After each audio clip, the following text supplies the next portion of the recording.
There were days during the Black Death when the church bells rang so often that people stopped counting the dead.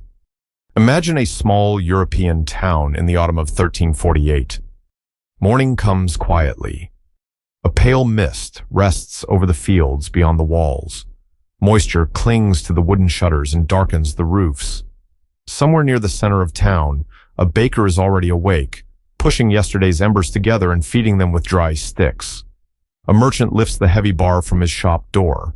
In a nearby stable, a farmer fastens a worn leather strap around the neck of his horse and prepares for another ordinary day. For a few moments, the world appears unchanged. Then a church bell begins to ring. It is not calling people to morning prayer. Someone has died. The sound travels across the rooftops, over the market square, and beyond the walls into the damp fields. Later, the bell rings again, and then again. Before evening, it has sounded so many times that its meaning begins to blur into the background of the town. Behind closed doors, families whisper prayers. Workshops stand empty. Priests move from house to house until exhaustion overtakes them. Neighbors who once shared bread across a table now hesitate before approaching one another. No one in that town understands what is happening. They do not know about bacteria. They do not understand the role that fleas may play in transmitting plague. They have never heard of microbiology, infection control, or modern epidemiology. They only know that people who appeared healthy a few days earlier can suddenly develop fever, weakness, painful swellings, and then disappear from the world with terrifying speed. Across Europe, the same pattern is repeating. In wealthy cities and remote villages. In monasteries surrounded by quiet fields. In crowded ports filled with ships from distant lands. In castles, cottages, workshops, taverns, farms, and palaces. Between 1347 and the early 1350s, the catastrophe later remembered as the Black Death would kill an extraordinary share of Europe's population. In some communities, entire families would vanish. Villages would lose most of their inhabitants. Fields would remain unharvested. Houses would stand open and empty. But this is not only a story about death. It is the story of a world that believed its order would continue forever. A world of lords and peasants, merchants and monks, craftsmen and sailors. A world shaped by the seasons, by religion, by inherited obligations, and by social boundaries that seemed almost as permanent as the stone walls surrounding its cities. And then, within only a few years, those boundaries began to move. When millions of workers disappeared, labor became more valuable. When families vanished, land changed hands. When priests died beside ordinary people, old assumptions about authority and faith were tested. When ports watched disease arrive aboard familiar trading ships, governments slowly began to think differently about travel, isolation, and public health. And when survivors finally stepped outside after the worst had passed, they found that the streets were still there, the churches were still standing, and the fields still waited beyond the walls. Yet the society around them was no longer quite the same. Tonight, we will follow the complete story of the Black Death. We will travel from the farms and crowded cities of Europe before the plague, across the vast trade routes of Eurasia, to the ports of the Black Sea and the Mediterranean. We will watch the disease reach Sicily in 1347, move through Italy and France, cross into England, and spread through a continent that had no scientific language for what it was witnessing. We will listen to the explanations people created, the prayers they offered, the mistakes they made, and the ways they tried to survive. And then we will remain after the bells become quiet. Because the most important part of this story may not be how the old world died. It may be how the people who remained learned to live in the world that followed. To understand that transformation, we must first return to the years before the plague, when Europe was crowded, connected, restless, and completely unaware of what was already moving toward it. Long before the church bells began to ring for the dead, Europe was already a continent under pressure. To understand the Black Death, it helps to imagine the world that existed just before it arrived. Not the grand world of kings, battles, and royal ceremonies, but the quieter world of ordinary mornings. A village before sunrise. A cold floor beneath bare feet. A wooden door opening onto a muddy path. Smoke rising from a low roof. The smell of damp earth, animals, bread, straw, and wood fire. For most people living in Europe during the early 1300s, life was local. A person might spend almost an entire lifetime within a few miles of the place where he or she had been born. The nearest market town might feel distant. A great city might exist only as a name carried by merchants, priests, or soldiers passing along the road. Yet this local world was part of something much larger. Europe had been changing for centuries. Its population had grown dramatically since the early medieval period.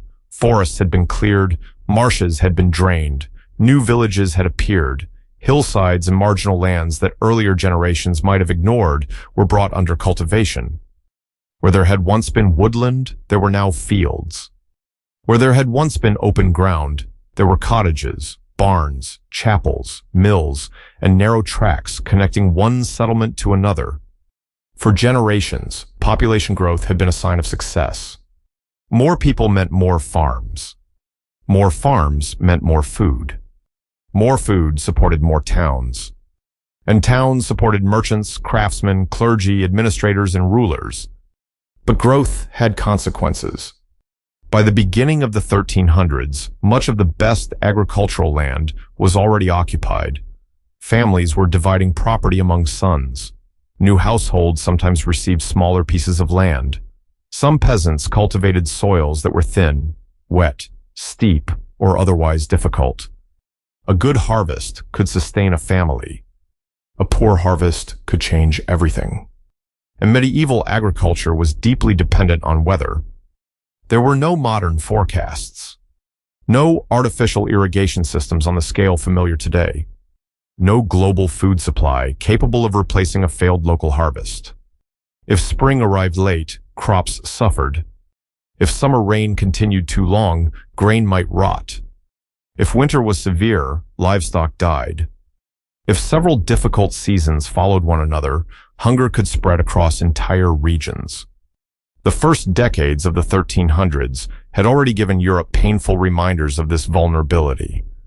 Beginning in 1315, unusually wet weather contributed to severe crop failures across much of northern Europe. Fields became waterlogged. Grain yields fell. Hay for livestock became scarce. Food prices rose. The crisis that followed is commonly remembered as the Great Famine. It lasted for years in some areas. People ate less. Animals that might normally have been kept for breeding were slaughtered for food. Families sold possessions. Poorer households became increasingly fragile. The famine eventually passed, but it left behind a population that had experienced hunger, hardship, and economic strain only a generation before the Black Death. The Europe that the plague would enter was therefore not a perfectly healthy world suddenly struck by disaster. It was a world that had already been tested. For most people, daily life revolved around agriculture. Imagine a small village somewhere in England, northern France, or the German lands. The exact buildings would differ from place to place, but the rhythm of life would feel familiar across much of the continent. The day begins before full light. Inside a simple house, yesterday's fire has nearly gone out. Someone kneels beside the hearth and blows gently into the ashes until a faint orange glow returns. The family eats what is available. Perhaps bread. Perhaps a thin porridge.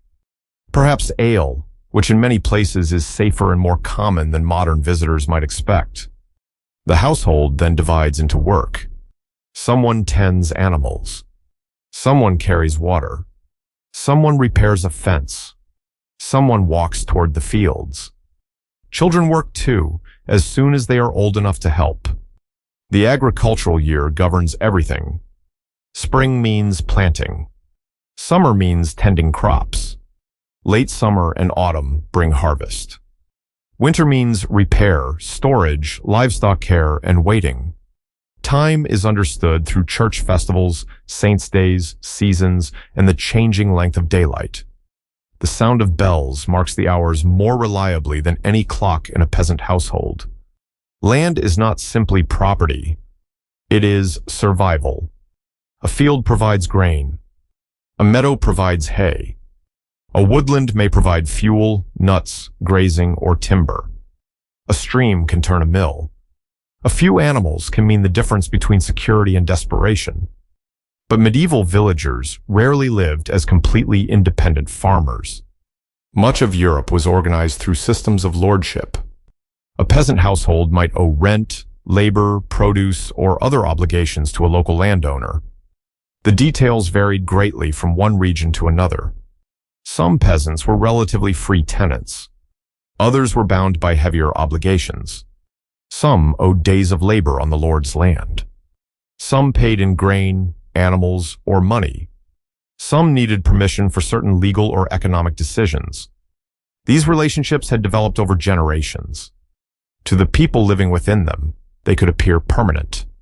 A man might farm land that his father had farmed. His son might expect to farm it after him.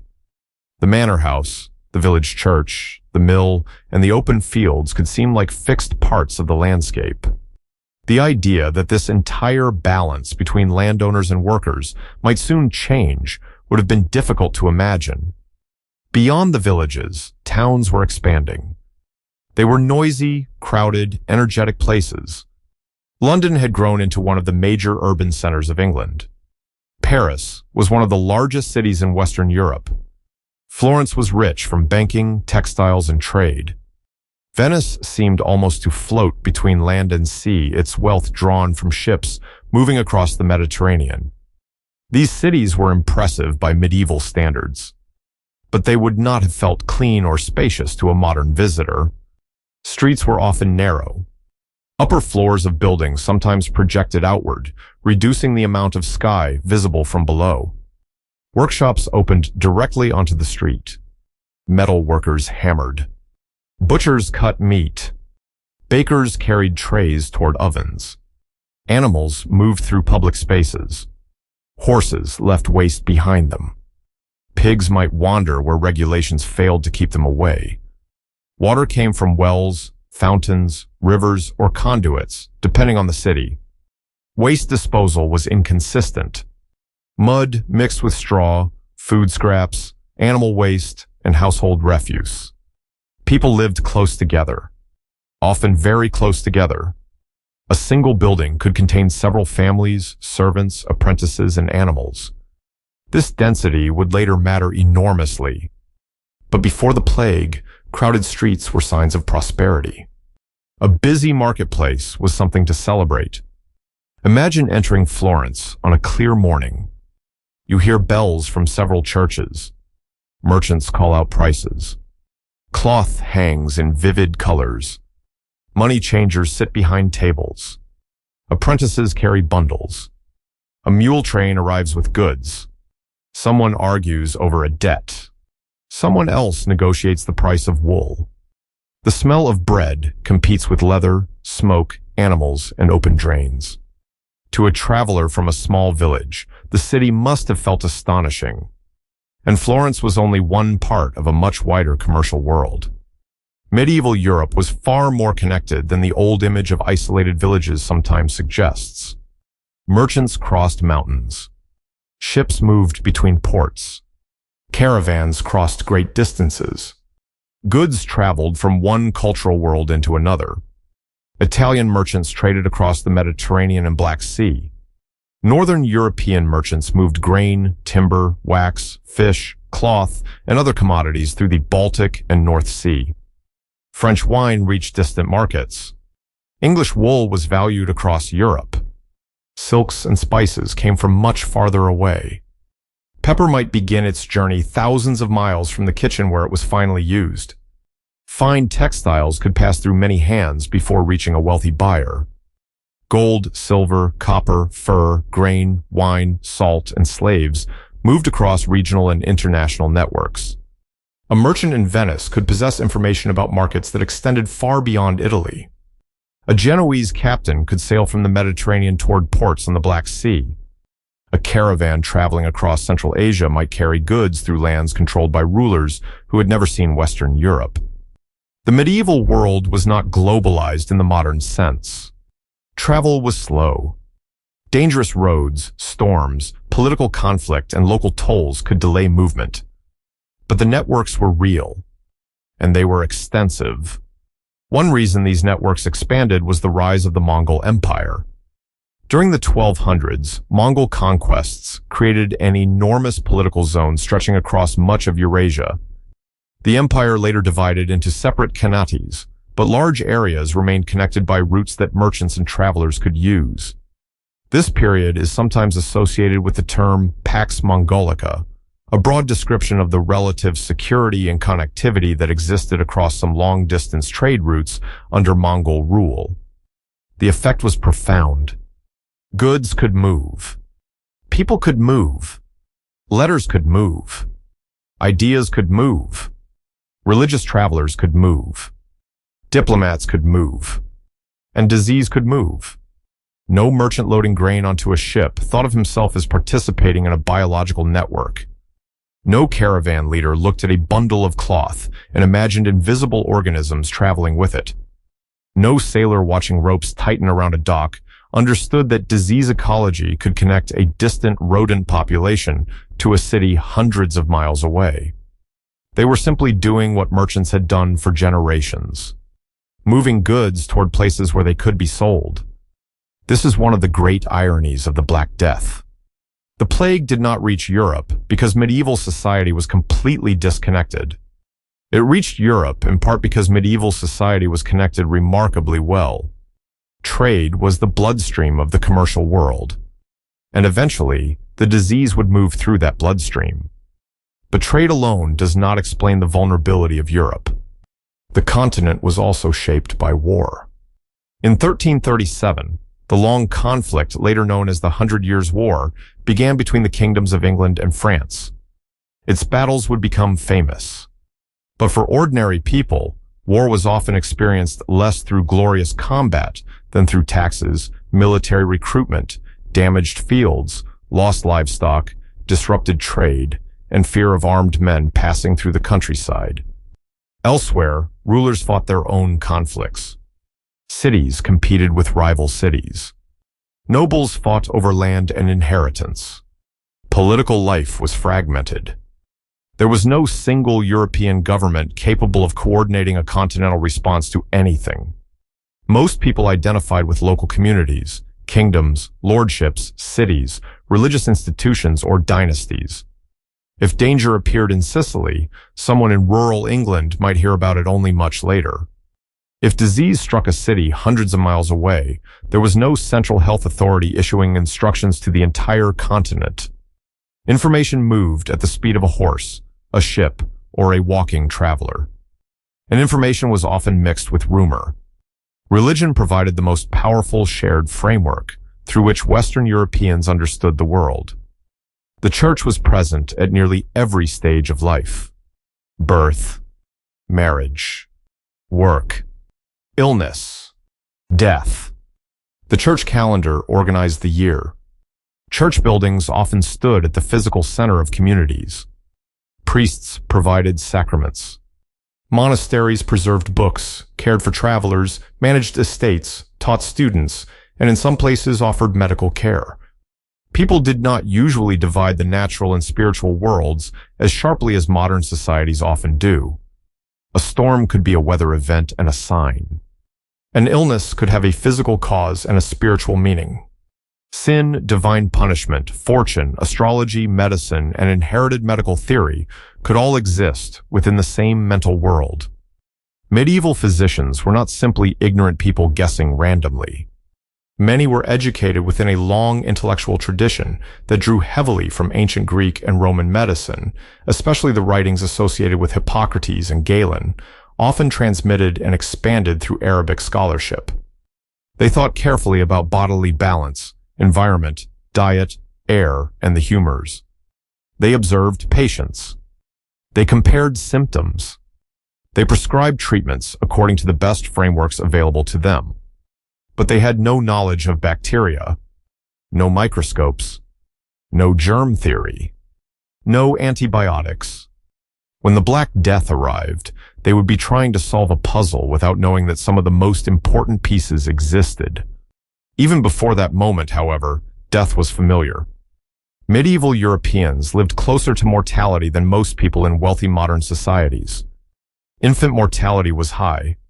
Childbirth could be dangerous. Infections that are treatable today could become fatal. Accidents were common. War, hunger, and disease were recurring possibilities. A family might bury several children. A village might experience a local epidemic. A household could be transformed by a fever. This did not mean medieval people were emotionally indifferent to death. Far from it. They mourned. They remembered. They commissioned prayers. They visited graves. They left gifts in wills. They feared separation from those they loved. A child's death was not less painful simply because child mortality was common. Familiarity with death did not prepare Europe for what was coming. The Black Death would be different, not because Europeans had never seen disease, but because of the scale, speed, and social disruption it produced. In the years just before 1347, however, ordinary life continued. Fields were planted. Ships departed from Venice. Merchants counted coins in Florence. Students studied in Paris. Craftsmen trained apprentices in London. Monks copied texts behind monastery walls. Fishermen repaired nets. Women carried baskets through crowded markets. Children chased animals between village houses. Couples married. Families argued over property. Lords worried about rents. Peasants worried about harvests. Everyone worried about something. But almost no one in Western Europe was worrying about a disease that would soon transform the continent. Far to the east and along the vast interior routes of Eurasia, outbreaks of plague were already affecting human communities. Modern research continues to refine our understanding of where the great 14th century pandemic began and exactly how it moved. The story is more complicated than a single line drawn neatly across a map. Disease does not travel with the clean logic of an army. It can flare in one place, disappear, reappear elsewhere, follow animals, follow people, follow trade, and move through ecological systems that contemporaries cannot see. What matters for our story is that by the middle of the 1340s, plague was moving through regions connected to the commercial routes leading toward the Black Sea. And around the Black Sea stood ports that linked distant inland trade with Mediterranean shipping. Warehouses filled with grain. Merchants negotiated prices in several languages. Sailors repaired hulls. Dock workers moved sacks and crates. Ropes creaked. Rats searched for food in shadows. Fleas moved between hosts. And somewhere within this ordinary world of commerce, an ancient bacterium was traveling west. No trumpet announced it. No messenger rode ahead carrying a warning. There was no dark cloud visible on the horizon. There were only familiar roads, familiar ships, familiar cargoes, familiar ports. That was what made the danger so difficult to recognize. The machinery that would carry the plague into Europe was not created for destruction. It had been created for prosperity. The same roads that carried silk carried travelers. The same ships that carried grain carried rodents. The same crowded markets that made cities wealthy brought thousands of human bodies into close contact. Europe had spent centuries becoming more populated, more urban, and more connected. By the 1340s, those achievements had created a civilization full of energy. They had also created pathways. And one autumn, those pathways would begin delivering something no merchant had intended to buy and no city had invited through its gates. Across Western Europe, people still went to sleep expecting tomorrow to resemble today. A farmer expected the next harvest. A merchant expected the next ship. A noble expected rents from the same villages his family had controlled for generations. A priest expected to baptize children, perform marriages, hear confessions, and bury the old. The social order seemed imperfect, difficult, and often harsh. But it also seemed durable. Stone churches had stood for generations. Fields had passed from parent to child. Markets opened on familiar days. Bells marked the same hours. The world had survived famine. It had survived war. It had survived bad winters and failed harvests. Surely it would survive whatever came next. But beyond that familiar horizon, the next chapter had already begun. Along the roads of Eurasia, through trading towns and caravan routes, toward the shores of the Black Sea, something was moving west. It did not need an army. It did not need a king. It did not need to understand borders. It needed only movement. A horse carrying a traveler. A wagon carrying goods. A warehouse containing grain. A ship preparing to sail. And soon, those ships would turn towards the Mediterranean. Toward Sicily. Toward Italy. Toward France. Toward the crowded cities and quiet villages of Europe. The old world was still awake. But the road west was already open. The Black Death did not begin at the gates of Europe. By the time frightened people in Italian ports began to understand that something terrible had arrived, the disease had already traveled through a much larger world. That journey is still being studied. For generations, historians offered different theories about where the great pandemic of the 14th century first emerged and exactly which routes carried it west. Modern archaeology, genetics, written records, and environmental evidence have clarified parts of the story, but not every detail can be reconstructed with certainty. What we can say is that plague existed within vast ecological and commercial systems extending across Eurasia. And by the middle of the 1300s, those systems were more connected than many people imagine. To follow the plague west, picture a map far larger than Europe. Begin beyond the eastern Mediterranean. Move across the Black Sea. Continue over grasslands and deserts. Follow caravan roads through Central Asia.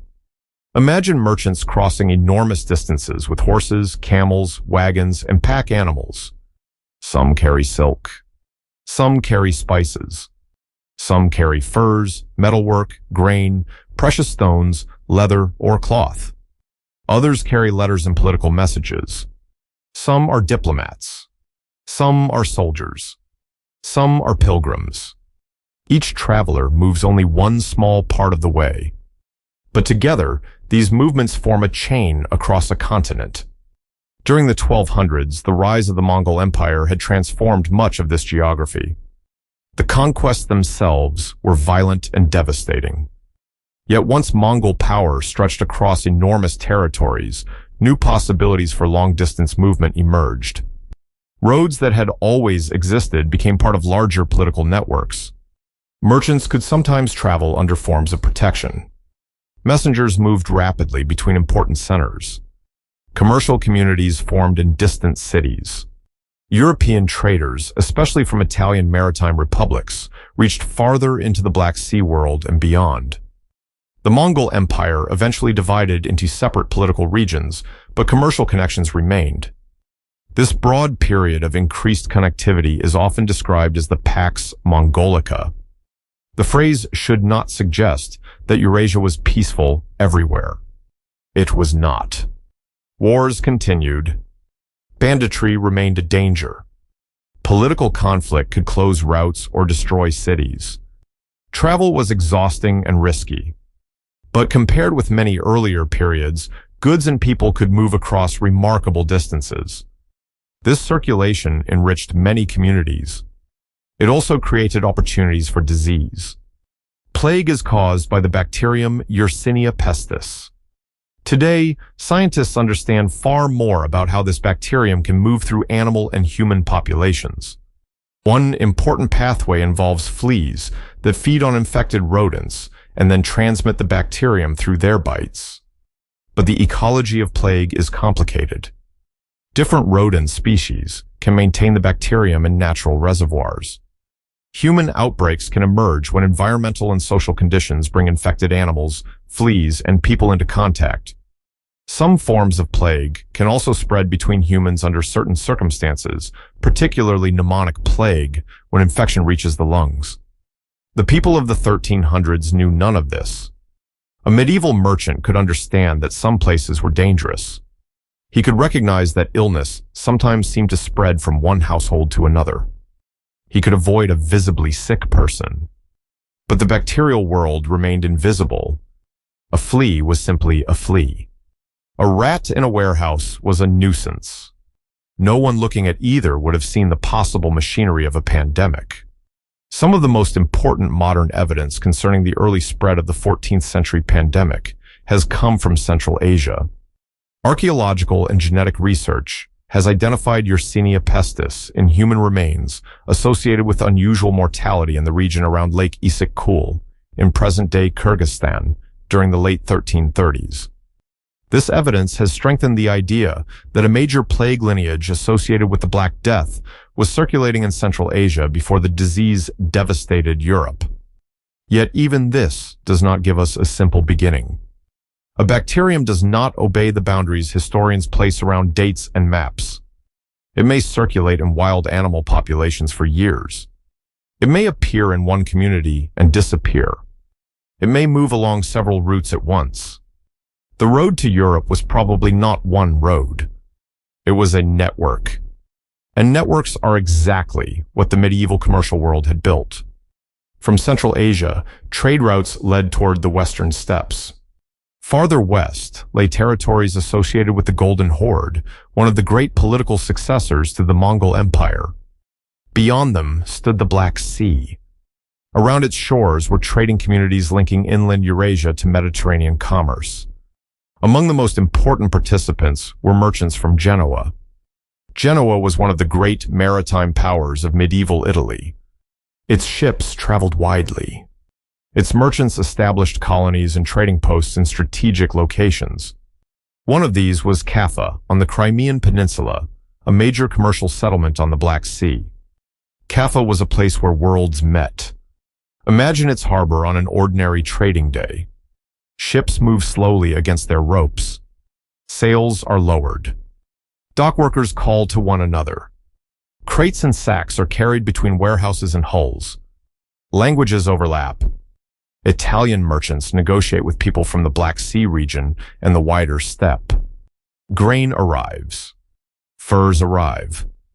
Wax, fish, textiles, and other goods move through the port. News travels with them. So do arguments. So do rumors. So do living creatures that nobody purchased. Rats seek shelter near food. Fleas find hosts. Disease moves without appearing on an inventory. Kaffa later became central to one of the most famous stories about the Black Death. According to an account written by the Italian notary Gabriele de Mussi, forces of the Golden Horde besieging the city suffered from plague and hurled infected corpses over the walls in an attempt to spread disease among the defenders. The story has often been presented as an early example of biological warfare, but historians treat the account cautiously. De Mussis does not appear to have personally witnessed the siege, and the exact details remain uncertain. It is possible that plague reached people inside Kaffa through ordinary transmission associated with rodents, fleas, human movement, trade, or several mechanisms at once. The dramatic image of bodies being thrown over walls may have survived partly because it gives the disaster a clear moment of entry. History is often less tidy. The disease did not need a catapult. A busy trading city already contained countless opportunities for transmission. What matters most is that plague was present in the Black Sea region by the middle of the 1340s. And from there, maritime commerce connected directly to the Mediterranean. Ships were among the fastest long-distance transport systems of the medieval world. They were also enclosed environments. A merchant vessel carried people, food, cargo, water, ropes, cloth, grain, animals, and waste in relatively limited space. Sailors slept close together. Food stores attracted rodents. When a ship remained at sea for days or weeks, those aboard could not simply walk away from an outbreak. Imagine one such voyage in 1347. The ship leaves the Black Sea. The coastline gradually disappears. At first, life follows ordinary routines. Sails must be adjusted, ropes repaired, meals prepared, cargo checked. A lookout watches the horizon. Men complain about weather and food. Someone tells a story. Someone sleeps. Someone becomes ill. Perhaps the first sick sailor is not treated as a sign of catastrophe. People became sick at sea for many reasons. Food spoiled. Water turned unpleasant. Storms exhausted crews. Wounds became infected. Fevers were common enough that one sick man would not necessarily cause panic. Then another falls ill. And another. A fever rises. A man becomes weak. Painful swellings appear in places such as the groin, armpit, or neck. These swollen lymph nodes would later become closely associated with bubonic plague. They could darken and become intensely painful. In severe cases, infection entered the bloodstream. Some victims developed dark discolorations beneath the skin. Others suffered rapidly worsening weakness, confusion, or breathing problems. Without effective treatment, many died within days. For those trapped aboard a ship, the transformation must have been bewildering. A crew that had begun its voyage with familiar routines could suddenly become a community of exhausted survivors. The healthy cared for the sick until they themselves became sick. Tasks became harder to perform. Fear spread, and the ship continued west. In the autumn of 1347, vessels arriving from the Black Sea brought plague into major Mediterranean ports. Messina in Sicily became one of the places most closely associated with the arrival of the Black Death in Western Europe. Picture the harbor. Residents see ships approaching. That sight would normally mean business. A ship meant merchandise, news, work for dock laborers, taxes for authorities, possible profit for merchants. But something about these vessels is wrong. Some accounts describe crews devastated by disease, with many sailors already dead and survivors visibly ill. Whatever the exact condition of each arriving ship, people on shore quickly understood that danger had come with them. Authorities reportedly attempted to force infected vessels away. This was a reasonable instinct. People did not understand bacteria, but they could observe association. A ship arrives. Its crew is sick. Then people nearby become sick. The safest response appears obvious. Send the ship somewhere else. But by then, the disease had already entered the web of human contact. A sailor steps ashore. A dockworker handles cargo. A merchant visits a warehouse. A rodent leaves the ship. A flea finds another host. And the chain continues. The speed of what followed must have seemed impossible. Messina suffered severely. The disease moved through Sicily. From there, maritime routes carried it toward other Mediterranean ports. The sea that had connected civilizations for thousands of years now served as one of the principal highways of plague. To the north lay the Italian peninsula. To the west lay Sardinia, Corsica, southern France, and the Iberian Peninsula. Farther routes connected toward North Africa and the eastern Mediterranean. A commercial captain could leave one infected port before authorities understood how serious the outbreak had become. By the time word traveled overland warning the next city, the ship might already be approaching its harbor. This created a disturbing pattern. Everywhere, the plague seemed to be coming from somewhere else. A town heard that another town was dying. A port heard rumors of ships filled with sickness. A merchant carried stories that sounded exaggerated. Then the first local cases appeared. In late 1347 and early 1348, plague reached cities in mainland Italy. Genoa itself faced the disease. So did Venice. Both were major commercial centers. Both depended on maritime traffic. Closing their ports completely meant economic pain. Keeping them open meant risk. But there was not yet a developed system for managing that kind of threat. The idea of organized quarantine would emerge more clearly later, shaped in part by repeated experiences with plague. In 1347 and 1348, communities were still discovering the scale of the problem, while the problem was already inside their walls. From Mediterranean ports, infection could travel inland along roads and rivers. Merchants left cities. Travelers sought safety elsewhere. Clergy moved between communities. Officials carried messages. Families fled. Refugees who were not yet visibly sick could carry infection farther. Even attempts to escape might become part of the disease's movement. The plague was not marching in a single front. It was branching. One road led to a market town, another to a monastery, another to a rural estate, another to a different port where another ship might depart. Marseille, one of the great ports of southern France, was struck in 1348. From southern France, the disease moved north and west. It entered the Iberian Peninsula. It spread through Italian regions with terrifying force. Florence, one of the richest cities in Europe, would soon experience extraordinary mortality. The roads of commerce became roads of fear. Yet for a brief time, cities farther away continued living normally. In Paris, people bought bread. In London, merchants counted money. In English villages, farmers prepared fields. A person could hear a rumor about terrible disease in Italy and still believe that distance offered protection. Medieval geography felt enormous. A journey of several hundred miles could require weeks. Mountains, rivers, bad roads, and political borders separated communities. Surely people might think whatever was happening in Sicily belonged to Sicily.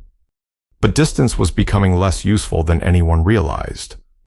By 1348, the disease was moving through France. It would soon reach the great cities of the north. And from the northern French coast, only a narrow sea separated the continent from England. The plague crossed water again. The exact local chronology varied, but by the summer of 1348, infection had appeared in southwestern England. From there, it spread. Along roads. Between towns. Through trading networks. Toward London. Winter offered no permanent rescue. The disease could slow in some places, intensify in others, and continue through changing seasons. People hoped cold weather might end it. People hoped prayer might stop it. People hoped city walls might keep it outside. But city walls were designed to stop armies. Not fleas. Not rats. Not infected travelers. And not the invisible bacterium itself. The great strength of medieval cities had always been their connections. Their markets. Their ports. Their roads. Their ability to draw food, labor, money, and information from surrounding regions. Now those same connections became vulnerabilities. A ship was no longer only a ship. A merchant was no longer only a merchant. A traveler was no longer only a traveler. Any arrival could bring the thing people feared. By the beginning of 1348, the news moving across Europe had become darker. Stories arrived from Italy. Entire households were said to be dying. Priests struggled to keep pace with funerals. Normal burial customs were becoming difficult to maintain. People fled cities and discovered that the countryside was not always safe. The wealthy were not protected by wealth. The poor were not alone in dying. Men and women, children and old people, artisans and merchants, clergy and servants, all could become sick. And still, the continent did not understand what it faced. There was no single announcement saying that Europe had entered a pandemic. There was no moment when every kingdom looked at the same map and understood the same threat. Instead, realization happened locally. One town at a time. One household at a time. One sick person at a time. First, there was a rumor.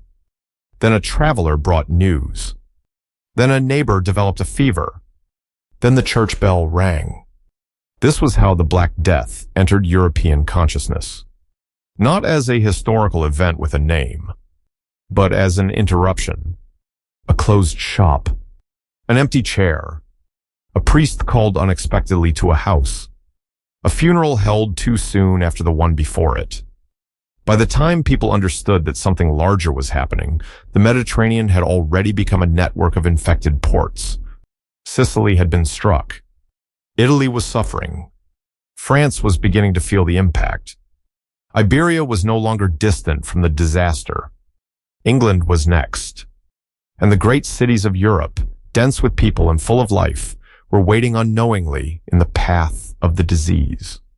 For centuries, trade had made these cities rich. Now the same sea lanes and roads were carrying plague from one community to another. Every town heard about the catastrophe first as a story from somewhere else. Then, sooner or later, it became the story told about them. And as 1348 unfolded, that transformation happened again and again across Europe. Harbors emptied. Doors closed. Markets grew quieter. Church bells rang more often. And one of the darkest years in European history had begun. By the beginning of 1348, the Black Death was no longer a distant rumor carried by sailors. It was inside the cities. And when plague entered a medieval city, it entered a place built for closeness.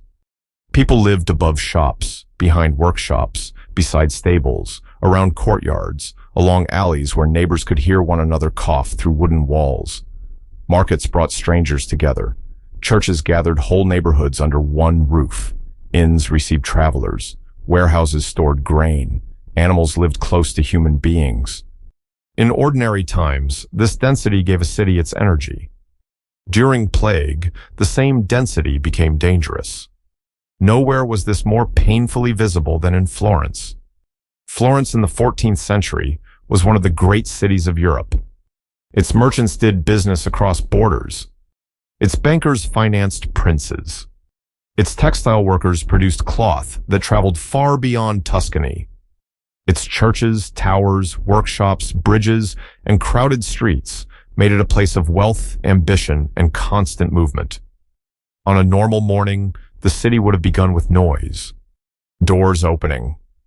Cartwheels over stone. Bells from churches. Merchants calling to assistance. Workers entering workshops. Mules carrying loads. Children moving through narrow streets. The sound of hammers, wheels, footsteps, and human voices. Then illness began to move through households. At first, the pattern may not have been obvious. People became sick every year. Fevers were familiar.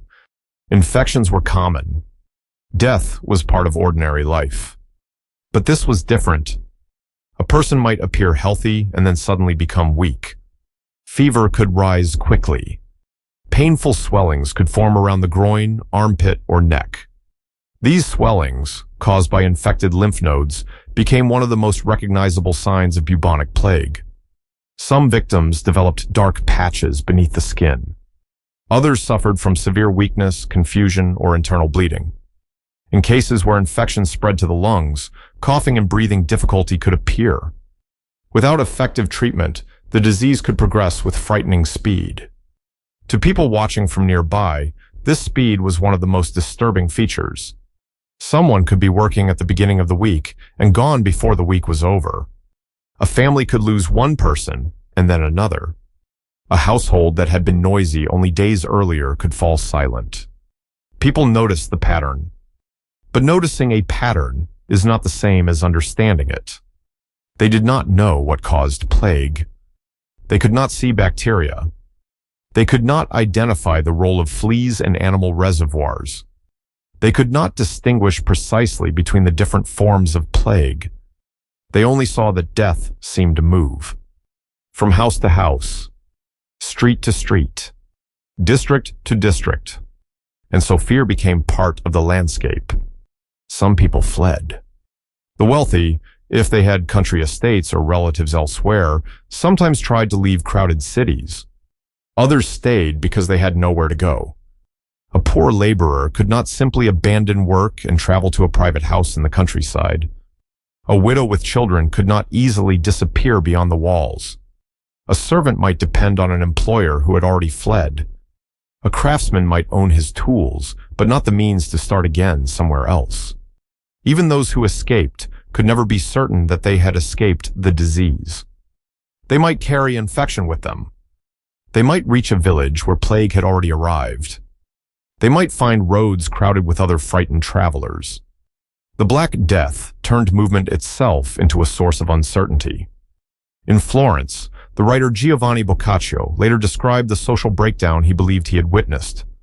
His account is literary and should not be read as if every detail applied equally to every street or household. But it conveys something important about the atmosphere. People responded in different ways. Some withdrew from others and tried to live carefully. Some gathered in small groups. Some drank, ate, and sought pleasure, believing that tomorrow could not be trusted. Some abandoned customary duties. Some continued caring for relatives and neighbors. Others avoided even those they loved.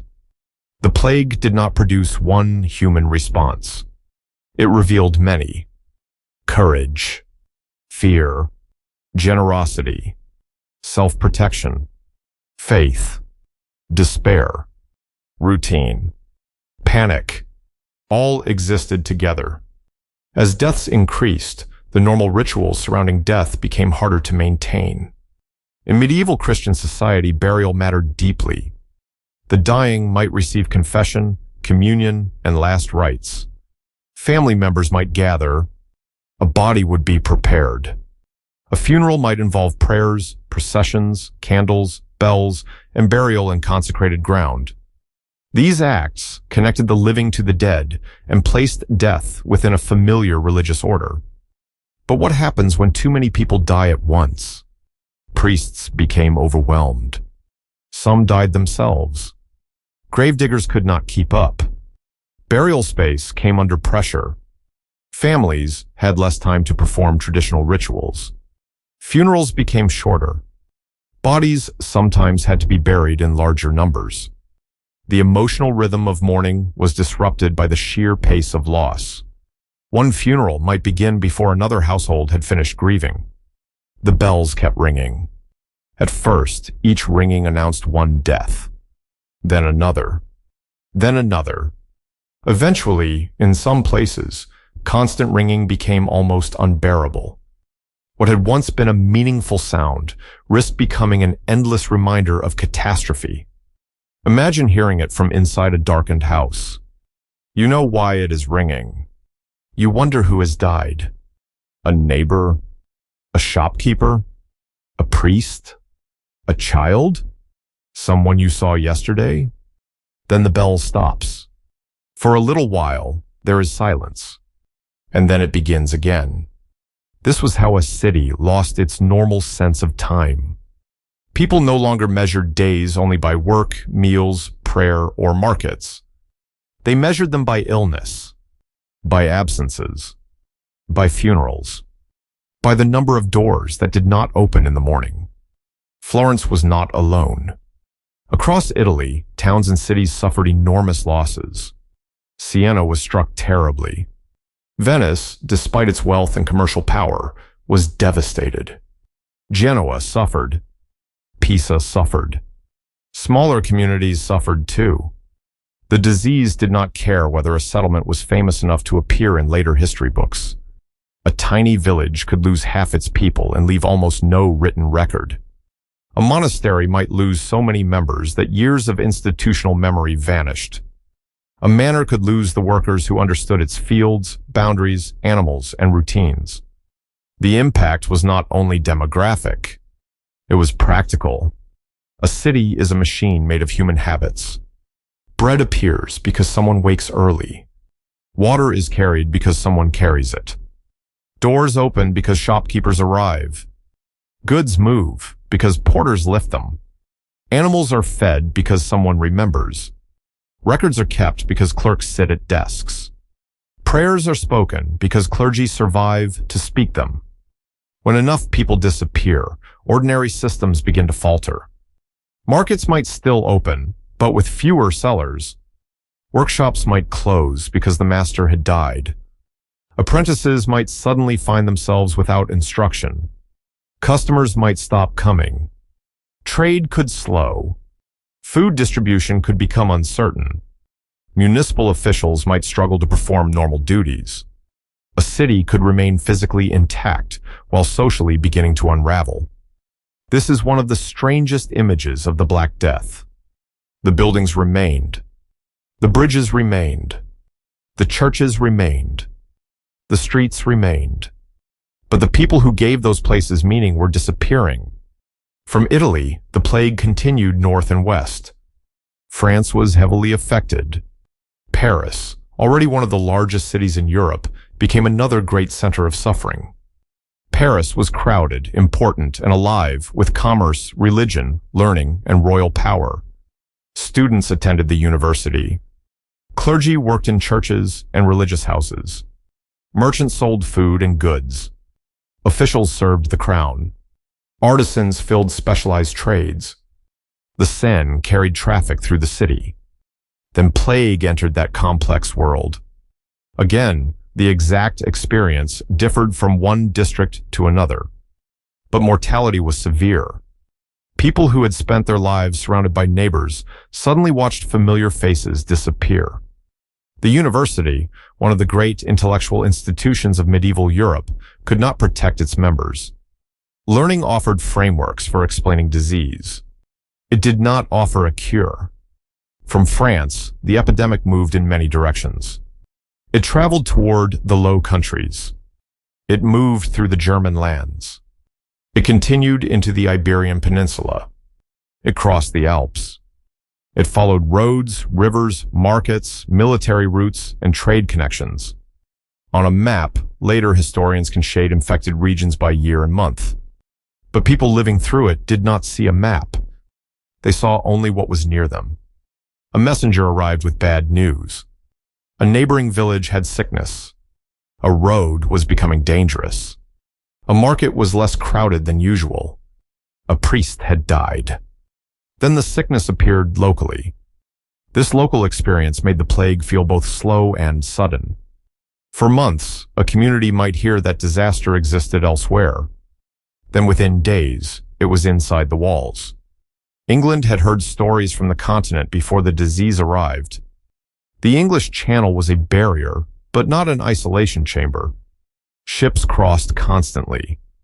Merchants traded with continental ports. Wine, wool, grain, and manufactured goods moved across the water. People traveled with them. By the summer of 1348, plague had reached southwestern England. From there, it moved inland. Imagine following one road north. At first, the countryside appears unchanged. Fields stretch toward hedges and woodland. Villages gather around churches. Sheep graze. Farmers repair carts. Women prepare food. Children carry water. Then, farther along the road, something changes. A house is closed. A field has not been worked. A traveler tells you that several people died in the last village. At an inn, fewer people are willing to share a table. At a church, the priest speaks about mortality. As you continue, the signs become harder to ignore. By late 1348 and 1349, London was deeply affected. London was not the enormous metropolis it would become in later centuries, but it was already the largest and most important city in England. It sat at the center of political and commercial life. Ships moved along the Thames. Merchants handled wool, wine, food, cloth, and imported goods. Markets crowded the streets. The royal court came and went. Churches stood throughout the city. People arrived from surrounding counties every day. When plague reached London, it entered a place built around constant circulation. For the people of London, one of the great challenges was burial. Ordinary churchyards could not easily absorb such enormous mortality. Emergency burial grounds had to be used. Later, archaeology has uncovered physical evidence of these mass burial responses. The phrase mass grave can sound impersonal today, but every person placed there had belonged to a household. Every body had once moved through the city. A baker, a porter, a mother, a child, a priest, a clerk, a laborer, an apprentice. The numbers can make the story abstract. The reality was intimate. A missing person at a table, a bed no longer used, a pair of shoes beside a wall, tools with no owner, a door that remained shut. London's streets did not necessarily become completely empty. Life continued even in terrible conditions. People still needed food. Animals still needed care. Messages still had to be carried. Officials still had work to do. The living still had to bury the dead. But the city's rhythm changed. Crowds thinned.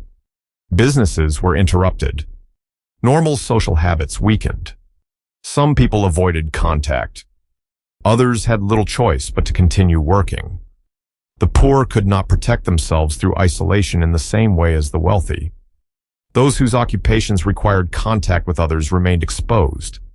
Clergy caring for the sick faced danger. People handling bodies faced danger. Servants faced danger. Household members caring for relatives faced danger. The epidemic revealed inequalities, but it also crossed them. Kings could fear plague. Nobles could die. Bishops could die. Doctors could die. Monks could die. Wealth could improve a person's ability to flee or secure food, but it could not create immunity. This was deeply unsettling in a hierarchical society. Medieval people were accustomed to differences in clothing, law, privilege, property, diet, and power. Death had always been understood as universal in a spiritual sense. The plague made that universality visible in daily life. A rich street and a poor street could both hear funeral bells. A palace could receive bad news on the same day as a cottage. Across Europe, estimates of mortality vary. Records are incomplete. Different regions experience different levels of loss. Some communities may have lost a quarter of their inhabitants. Others perhaps half. Some even more. Across Europe as a whole, many historians believe the Black Death killed roughly 1/3 to 1/2 of the population, though exact figures remain debated and varied significantly by place. The important point is not one precise percentage. It is the scale. Europe experienced a demographic shock so large that almost every surviving person would have known people who died. In many places, loss was not occasional. It was everywhere. Yet the plague did not move evenly. One village might be devastated while another nearby suffered less. Some islands or isolated areas escaped the worst. Some communities were struck later. Some regions experienced waves. The reasons could include timing, trade connections, population density, ecological conditions, chance, local behavior, and many other factors. To those living through it, these differences could be mysterious. Why did one household survive while the house next door did not? Why did one town suffer terribly while another seemed spared?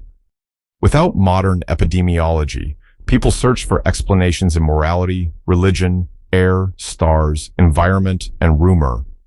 But before those explanations could provide comfort, the simple practical reality remained. Too many people were dying. By 1349, the disease had spread farther into Britain and Northern Europe. Scotland, Scandinavia, parts of Central Europe, and other regions faced their own outbreaks. Ships carried plague into northern ports. Trade routes pushed it inland. The map of Europe darkened slowly, region by region. But even as the epidemic moved onward, places it had already struck began entering another stage. The first stage had been fear. The second was loss. Then came absence. A household looked around and counted who remained. A village discovered how many fields lacked workers. A guild learned which craftsmen would never return. A monastery counted surviving brothers. A landlord examined rents that would no longer be paid. A widow considered property that had unexpectedly become hers. A child inherited a house. An apprentice suddenly possessed skills that were now scarce. The long-term transformation had not yet become clear. People were still trying to survive the immediate catastrophe. But the foundations of a different society were already forming. For the moment, however, 1348 remained a year of uncertainty. Morning followed morning. People woke and listened. Was the town quieter? Had the bells started again? Who had become sick overnight? Who was still alive? The question that had once been asked with nervous distance was disappearing. People no longer asked whether the plague would come. For millions across Europe, it had already arrived. And the question became much smaller, much more personal, much harder to answer. Who among us will still be here when it is gone? When the Black Death entered a town, it did more than make people sick. It attacked certainty. A farmer could understand a failed harvest. A soldier could understand an enemy army. A merchant could understand a bad market. A family could understand the death of one elderly relative. But plague seemed to resist ordinary explanation. It appeared in places separated by mountains and seas. It struck rich households and poor ones. It killed people who prayed and people who did not. It could move through a street with terrifying speed and then leave another household untouched. To people living in the 14th century, this was not simply a medical crisis. It was a crisis of meaning. And so, across Europe, people began to ask the same question in different ways. Why was this happening? The answers they found came from the intellectual world they already knew. There was no germ theory, no understanding of bacteria, no modern concept of contagious microorganisms moving invisibly between bodies. Instead, educated physicians often drew upon medical traditions inherited from the ancient world and developed over centuries of scholarship. One of the most influential ideas was that health depended on balance. The human body was understood through the theory of the four humors: blood, phlegm, yellow bile, black bile. Illness could be interpreted as an imbalance among these substances, influenced by diet, age, environment, season, and other factors. The surrounding air also mattered. For centuries, physicians had believed that corrupted air could produce disease. This idea is often described using the term miasma. To a medieval observer, it was not unreasonable. People could see that foul-smelling environments were often associated with sickness. Swamps, decaying waste, crowded streets, and stagnant water could all seem unhealthy. What they could not know was that smell itself was not the cause of plague. Still, the belief in corrupted air shaped many responses. People burned aromatic woods. They carried herbs and flowers. They used incense. Rooms might be fumigated with smoke. Some physicians recommended avoiding foul odors and keeping the air around the body as clean as possible. The wealthy sometimes surrounded themselves with perfumes or spices. A person walking through an infected city might hold a scented object close to the nose. It offered a sense of protection, and perhaps, just as importantly, a sense of control. Because control was becoming rare. Other explanations looked upward. Medieval medicine and astrology were often closely connected. Many educated people believed that the movements of planets and stars could influence conditions on Earth. When plague appeared, scholars searched the heavens for signs. One influential explanation associated the epidemic with unusual planetary alignments. If celestial events affected air, weather, and human bodies, then perhaps the heavens had helped create the corruption now spreading across the world. To modern ears, such ideas sound distant. But people in the 1300s were using the intellectual tools available to them. They observed patterns. They consulted respected authorities. They compared the disaster with earlier accounts of disease. They tried to build explanations from systems that had guided medicine for generations. Their failure was not a failure to think. It was a limitation of what could be seen. The decisive world of bacteria, fleas, and microscopic transmission remained beyond human sight. Physicians still worked. They examined patients. They prescribed diets. They recommended bleeding in some circumstances. They suggested medicines based on herbs, minerals, or compounds. They advised people to avoid excessive exertion. Some told patients to seek cleaner air. Others emphasized moderation in food and drink. Many treatments were ineffective. Some may even have weakened patients. Yet a few pieces of advice could accidentally reduce exposure. Avoiding crowded places, limiting contact with the sick, or leaving an infected area might sometimes lower risk. No one fully understood why. A physician might reach a useful conclusion for an incorrect reason. That is one of the strange features of medical history. Human beings can sometimes observe that something works long before they understand the mechanism behind it. But physicians themselves were vulnerable. A doctor entering a sick household possessed no special protection. Clothing, education, and professional reputation could not stop infection. When healers died, the community lost not only people, but confidence. If the person trained to treat disease could not survive it, what hope remained for everyone else? For many Europeans, the deepest answer was religious. Christian belief shaped much of Western European life. The church provided an explanation for existence, suffering, sin, salvation, death, and what came after death. In a catastrophe of this scale, people naturally turned toward it. Churches filled with prayer. Masses were offered. Processions moved through streets. People confessed sins. Some made donations. Some promised acts of charity. Some prepared wills. Others sought relics, saints, and sacred places associated with divine protection. The plague could be interpreted as punishment. Perhaps God was angry with humanity. Perhaps sin had become too great. Perhaps society had become corrupt. Perhaps the epidemic was a warning. This interpretation could be frightening, but it also gave catastrophe a structure. If punishment had a moral cause, then perhaps repentance could bring relief.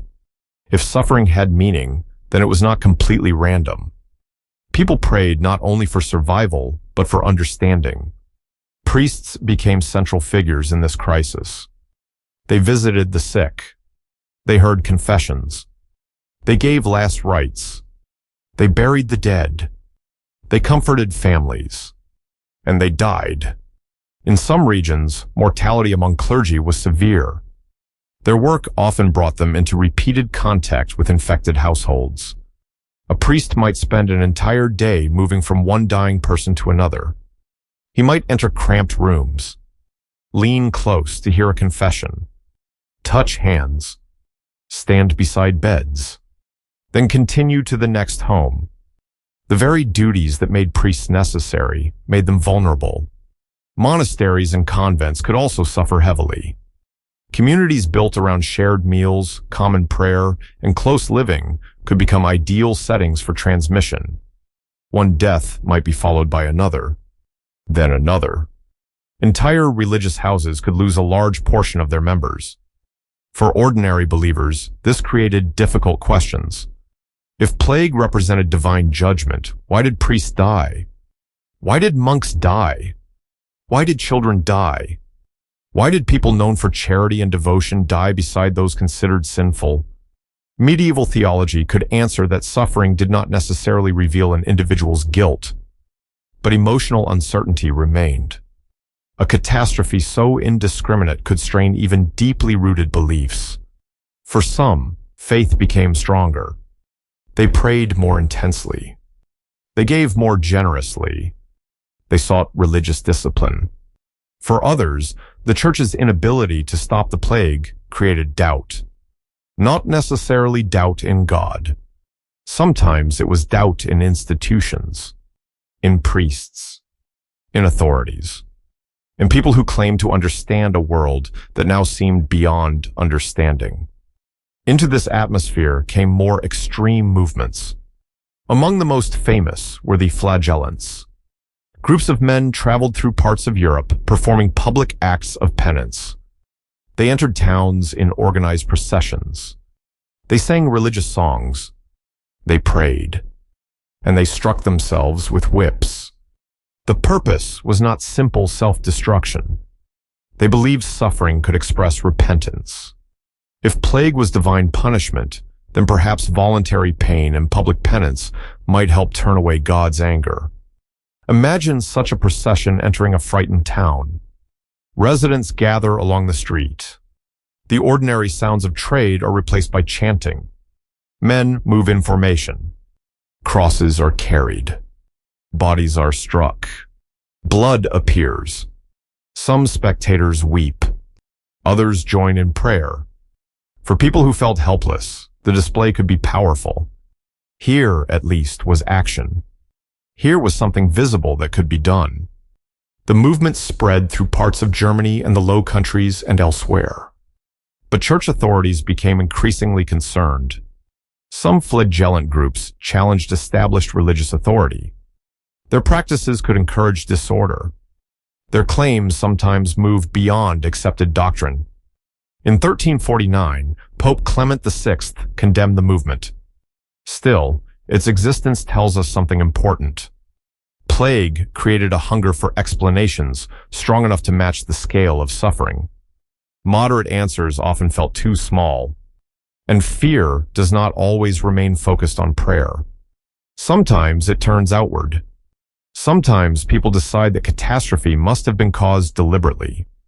During the Black Death, this produced one of the ugliest chapters of the pandemic. Across parts of Europe, minority communities were accused of causing the plague. Jewish communities, in particular, became targets of rumor, persecution, expulsion, and murder. False accusations claimed that Jewish people had poisoned wells or otherwise spread disease intentionally. There was no factual basis for these charges. Jewish communities were also suffering from plague. They had no hidden knowledge of bacteria. They were not responsible for the epidemic. The accusations grew from older traditions of anti-Semitism, religious prejudice, economic tension, political opportunism, and the desperate desire to find a human cause for something people could not understand. Rumors moved quickly.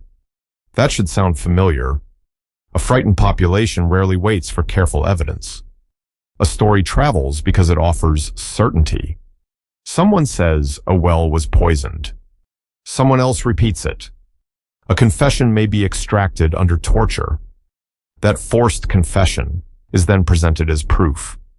A rumor becomes an accusation. An accusation becomes policy. And policy becomes violence. In several cities, Jewish communities were attacked with terrible brutality. One of the most notorious episodes occurred in Strasbourg in 1349. Hundreds of Jewish people were killed. Elsewhere, communities were expelled or destroyed. Property changed hands. Debts could disappear when creditors were murdered. This meant that fear was not always the only motive. People could use catastrophe as an opportunity to settle economic or political grievances. Authorities varied in their response. Some tried to protect Jewish communities. Pope Clement VI issued statements rejecting the accusations and pointing out the obvious contradiction that Jews were dying from plague as well. He also noted that the disease appeared in places where no Jewish communities lived. The logic was clear. If the same disease killed people in regions with no Jewish population, then Jews could not be the cause. But rational statements often struggled against panic. Fear had created another epidemic.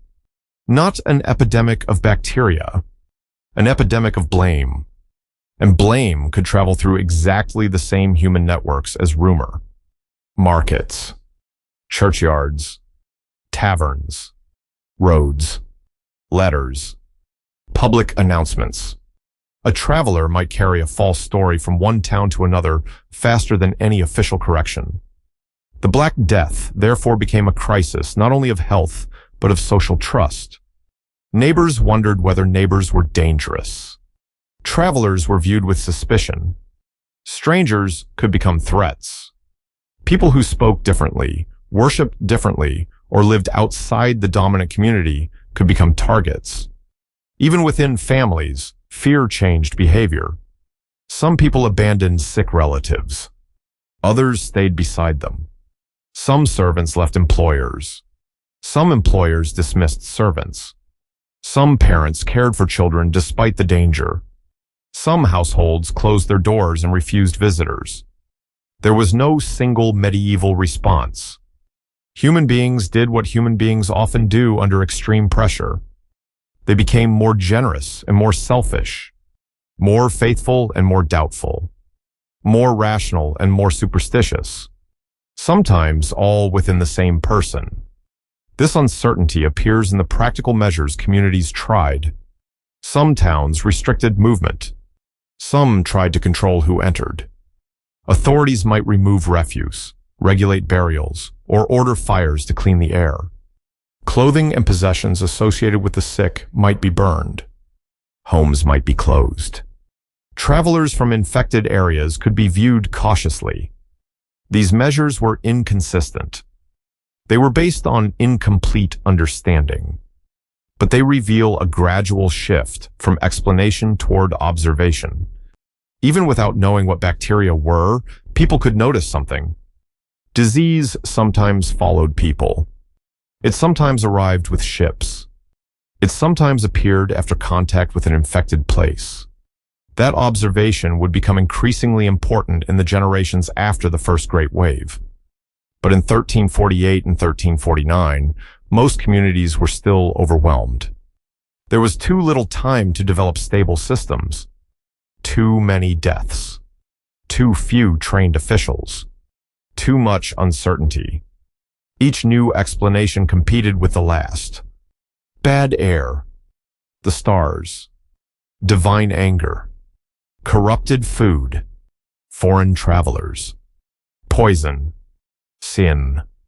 The movements of planets. People reached for certainty and found only fragments. And through all of this, the plague continued. It did not stop when people prayed. It did not stop when people fled.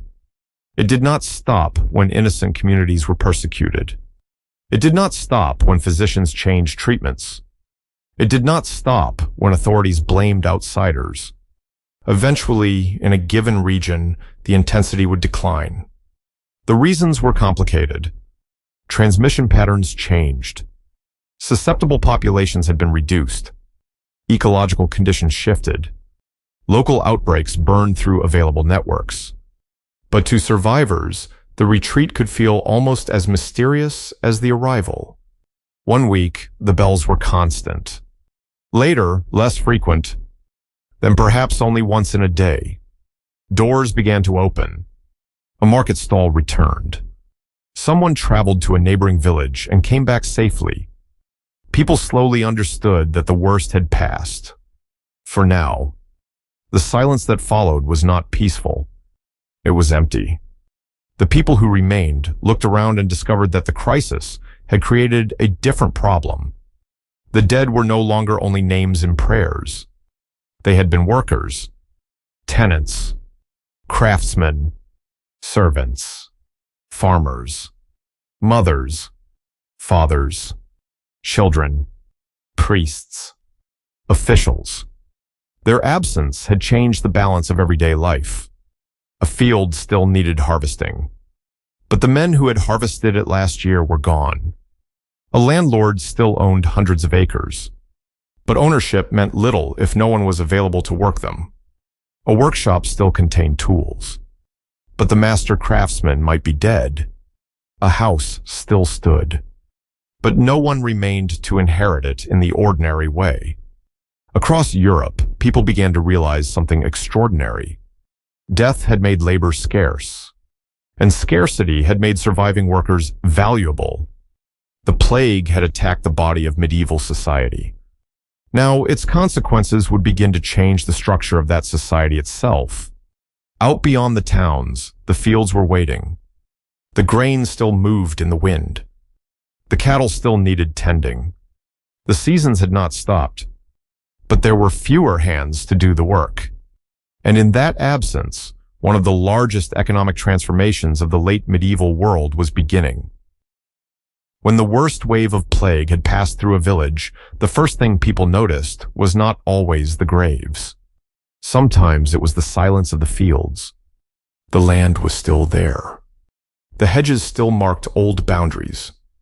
The mill wheel still turned when the stream was strong enough. The barns still stood. The cattle still needed feeding. The wheat still ripened beneath the summer sun. But there were fewer people to do the work. A medieval farming community depended on human labor at almost every stage of the year. Fields had to be plowed. Seeds had to be sown. Weeds had to be cleared. Hay had to be cut. Animals had to be moved. Fences had to be repaired. Grain had to be harvested quickly before rain or wind ruined it. Nothing about the land had changed. Everything about the labor supply had. Imagine a manor in England after the plague. The lord or his steward looks over accounts that once seemed predictable. Certain families had worked certain plots for years. Certain tenants owed labor on particular days. Certain rents arrived at regular intervals. The system had functioned because there had always been enough people. Now, names in the account books belonged to the dead. A household that once contained 6 workers might contain 2. A cottage might stand empty. A field might have no tenant at all. The Lord still owns the land. But ownership alone cannot bring in a harvest. For generations, much of medieval society had been built on one simple fact. Land was valuable because labor was abundant. After the Black Death, that relationship began to shift. Labor became scarce. And when something becomes scarce, its value usually rises. This was one of the great economic consequences of the plague. A surviving worker could suddenly be more important than he had been a few years earlier. Before the epidemic, a landowner who disliked one worker might have found another. There were often more people seeking access to land than there was good land available. Population pressure gave landlords considerable power. After the plague, the situation was often reversed. Now, several landowners might be competing for the same worker. A man who had once accepted poor conditions because he had few alternatives could look toward the next village and hear that another estate was offering better terms. A woman employed in domestic service could discover that households were willing to pay more.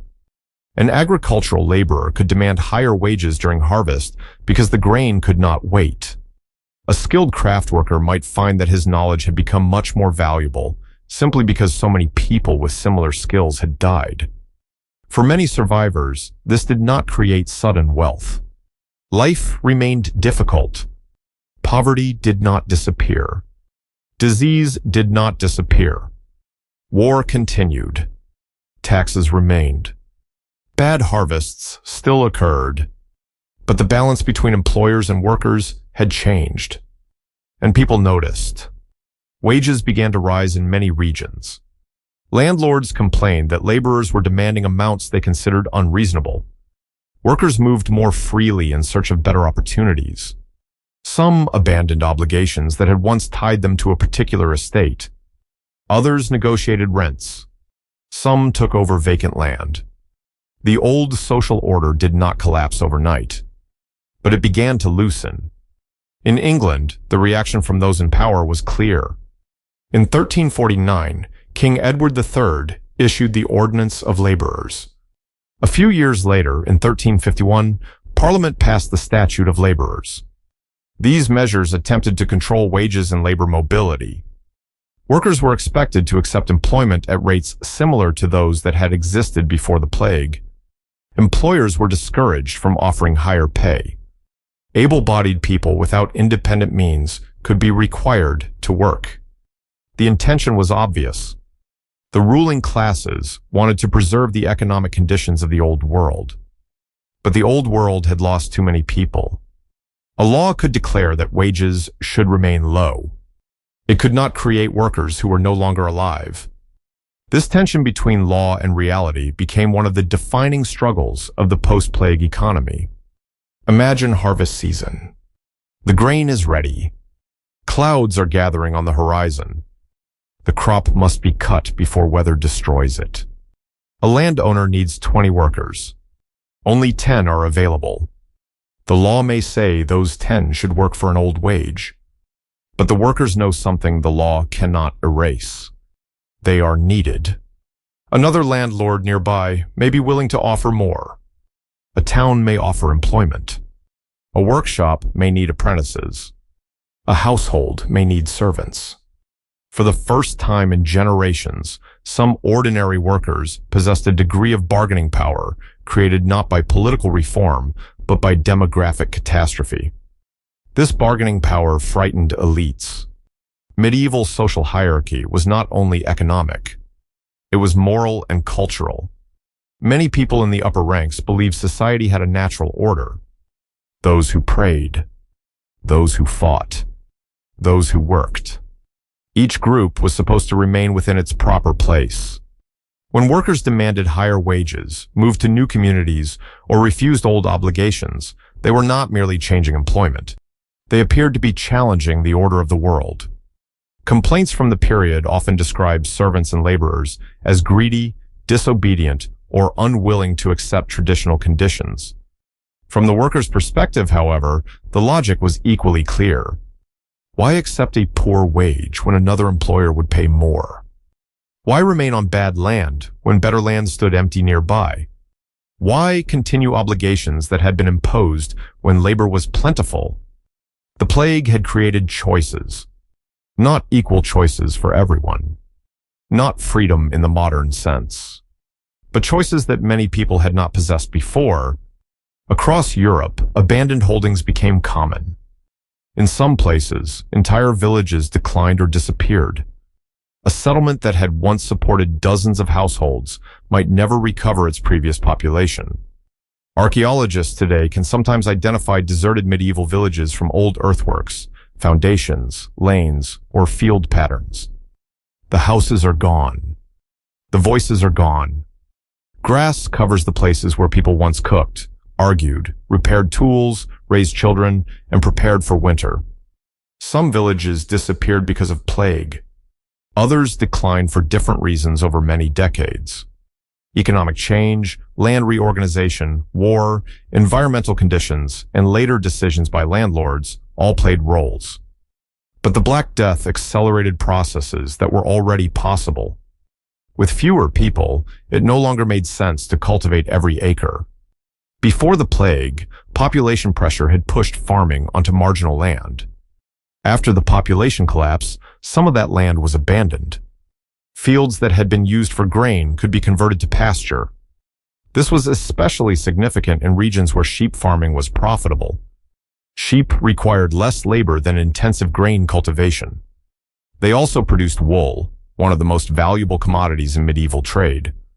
A landlord facing a shortage of workers might look at an empty field and see not failure, but a different opportunity. Let grass return. Bring in sheep. Reduce the number of laborers needed. Sell wool. The landscape itself could change, because the population had changed. There is something almost eerie about this transformation. The plague was a biological event. Yet years later, its effects could be seen in the shape of fields, in where people lived, in what crops were grown, in whether land supported wheat or grazing animals.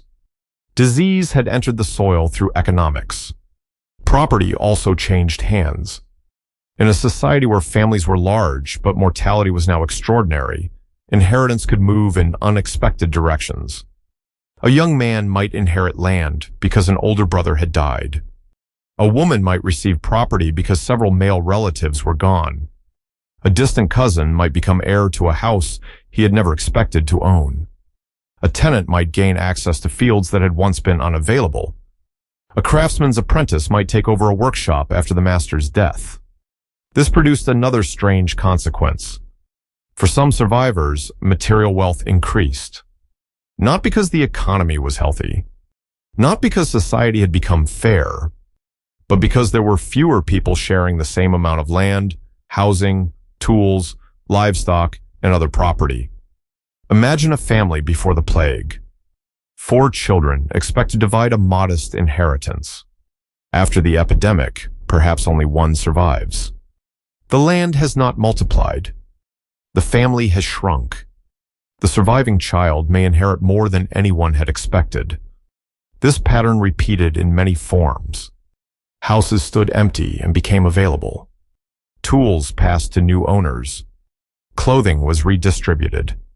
Livestock changed hands. Vacant land could be rented on better terms. The economic world after the plague could therefore contain 2 truths at once. It was a world of immense grief, and for some survivors, it was a world of greater opportunity. These truths do not cancel each other. A person could inherit property and still mourn the relatives whose deaths made that inheritance possible. A laborer could earn a higher wage and still remember a spouse, child, or parent lost to plague. Economic improvement did not make the catastrophe less terrible. It simply shows how deeply demographic change affects society. The shortage of labor also influenced relations between peasants and landlords. Medieval Europe contained many different forms of rural dependence, and they varied greatly by region. It would be misleading to imagine one single system called feudalism operating everywhere in exactly the same way. Some peasants were legally free. Others were serfs or villains with restrictions on movement, marriage, inheritance, or land use. Some owed labor services. Others paid cash rents. These arrangements had already been changing before the plague. Money rents were becoming more common in some places. Markets were expanding. Urban growth had already created alternatives to traditional village life. The Black Death did not invent these developments, but it accelerated them. If a landlord insisted on old labor obligations, a tenant might leave. If a neighboring estate offered better conditions, workers might move. If population remained low for decades, landowners could find it increasingly difficult to enforce arrangements designed for a crowded countryside. This gradual pressure contributed to the weakening of some forms of serfdom in Western Europe. Again, the process was not immediate, and it was not the same everywhere. In parts of Eastern Europe, later centuries would see stronger forms of peasant dependence rather than weaker ones. History rarely moves in one direction across an entire continent. But in places such as England and parts of Western Europe, the post-plague labor shortage helped undermine old relationships between landlords and workers. Social conflict grew from this struggle. In England, resentment over labor laws, taxation, and lordship contributed to tensions that would eventually erupt in the Peasants' Revolt of 1381. The revolt occurred more than 30 years after the first great wave of the Black Death, and it had many causes. It should not be treated as a simple result of plague. But the world in which those rebels lived had been shaped by the demographic changes of the mid-1300s. Many ordinary people had learned that wages could rise. They had seen workers move. They had watched old rules weaken. They knew that society could change. Once people experience change, it becomes harder to convince them that the old order is permanent. The same pressure affected towns. Urban employers also needed workers. Craft guilds lost members. Shops lost masters. Construction projects needed labor. Domestic service became more expensive. Migrants from the countryside moved into towns to fill vacancies. A young person who might previously have expected to spend life on a village farm could find opportunities in a city. The streets of London, Paris, Florence, and other towns gradually filled again. But many of the people walking those streets were new arrivals.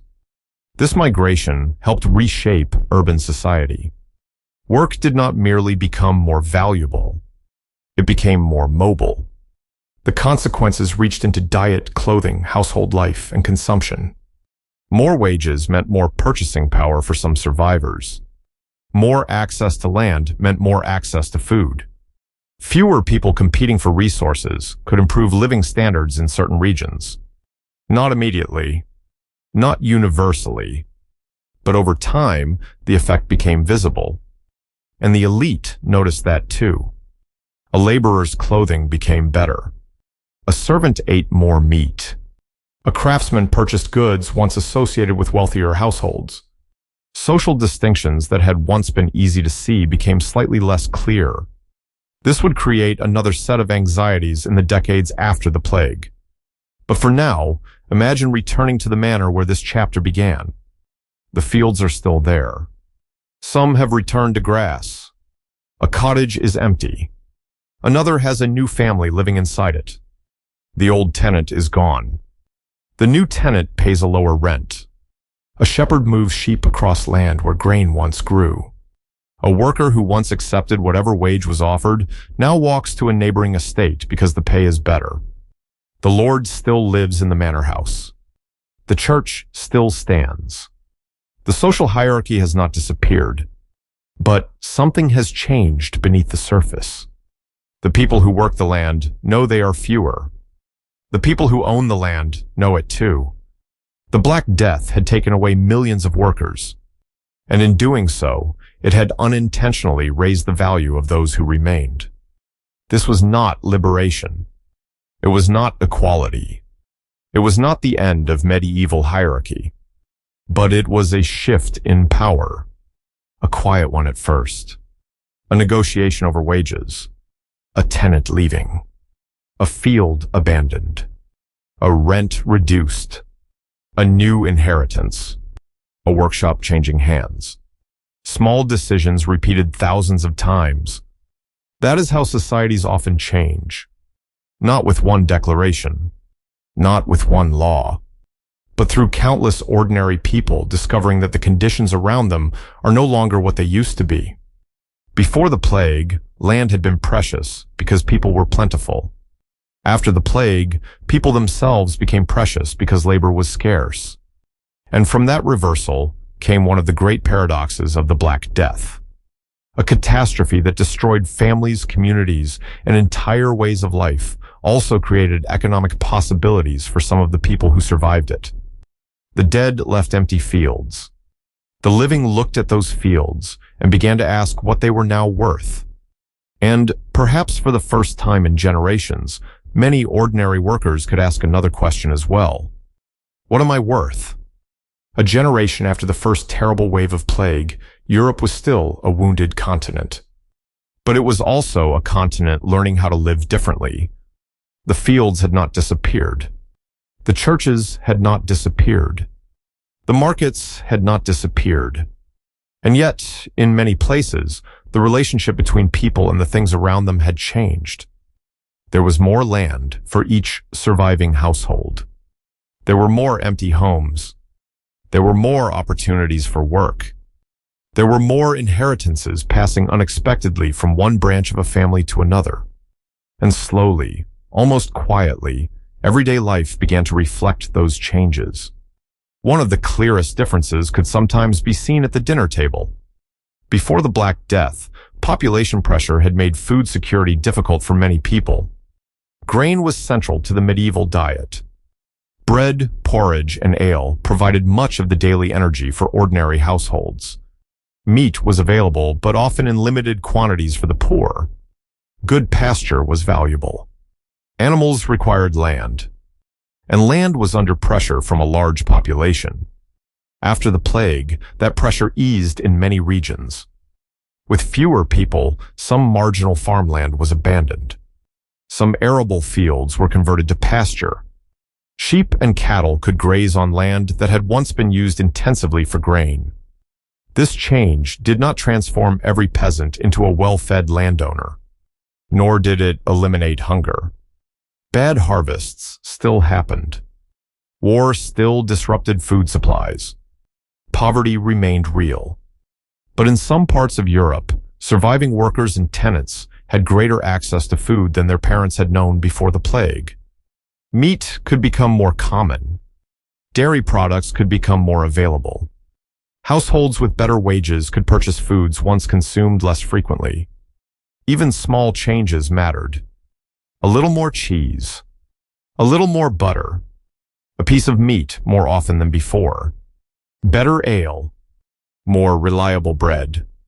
For a family living close to subsistence, such improvements could make daily life feel noticeably different. There is an important irony here.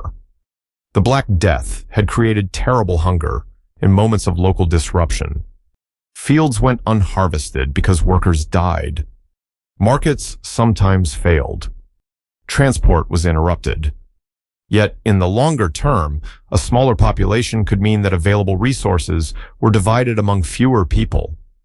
The catastrophe first damaged food systems. Then, in some places, it helped create conditions for improved consumption among survivors. Clothing changed too. In medieval society, clothing was not merely protection from cold. It was language. A person's fabric, color, cut, decoration, and accessories could reveal something about rank, occupation, wealth, or legal status. A noble was expected to look like a noble. A prosperous merchant might dress in a way that displayed success. An ordinary laborer was expected to remain visibly ordinary. But after the plague, the old visual boundaries began to blur. Higher wages gave some workers more money to spend. Inheritance gave others access to goods they had not expected to own.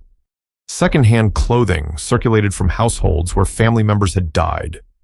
Textile production continued. And surviving consumers sometimes had more purchasing power than before. A craftsman might buy finer cloth. A servant might wear a garment that an older generation would have associated with someone wealthier. A prosperous farmer might own better shoes, a brighter tunic, or a more carefully made cloak. To modern eyes, these changes may seem minor. To medieval elites, they could be deeply unsettling. If clothing made status visible, what happened when ordinary people dressed above what others believed to be their proper station? The answer, in many places, was regulation. Governments issued what are now commonly called sumptuary laws. These laws attempted to control consumption. They could regulate who was permitted to wear certain fabrics, who could use particular colors, who could wear fur, who could display jewelry, who could spend certain amounts on clothing, food, weddings, or celebrations. The exact rules varied enormously, but the underlying anxiety was often similar. Society was supposed to look orderly. Status was supposed to be recognizable. The plague had disturbed that visual order. A merchant's wife might dress in ways once associated with nobility. A successful artisan might imitate the fashion of someone above him. A servant might own clothing considered too expensive for her rank. The clothing itself was not the real problem. The problem was what it suggested. People were moving, or at least appearing to move, and hierarchy was becoming harder to read at a glance. This changing world affected women in complicated ways. The Black Death did not create equality between men and women. Medieval Europe remained deeply patriarchal. Women's legal rights were limited in many places. Their access to political power was narrow. Guild rules could restrict participation. Inheritance laws often favored men. Marriage could place property under a husband's control. Social expectations remained strong, but labor shortages created openings. When large numbers of men died, households, farms, workshops, and businesses still needed to function. Women stepped into some of those spaces. Some managed family property. Some continued commercial activities after the death of a husband. Some worked more visibly in brewing, textiles, food production, retail, domestic service, and agriculture. Widows in particular could sometimes gain a degree of economic independence unavailable to married women. A widow might inherit a shop. She might continue her husband's trade. She might control property for a period of time. She might negotiate contracts. She might employ workers. Again, this was not universal freedom. A widow could also face vulnerability. She might lose protection. She could face pressure to remarry. She might struggle with debts. She might lack legal support. But in a labor-scarce society, her work could be more valuable than before. The same was true for unmarried women seeking employment. Domestic service remained one of the most common occupations for young women. After the plague, servants could sometimes demand higher wages or better terms. Employers needed them.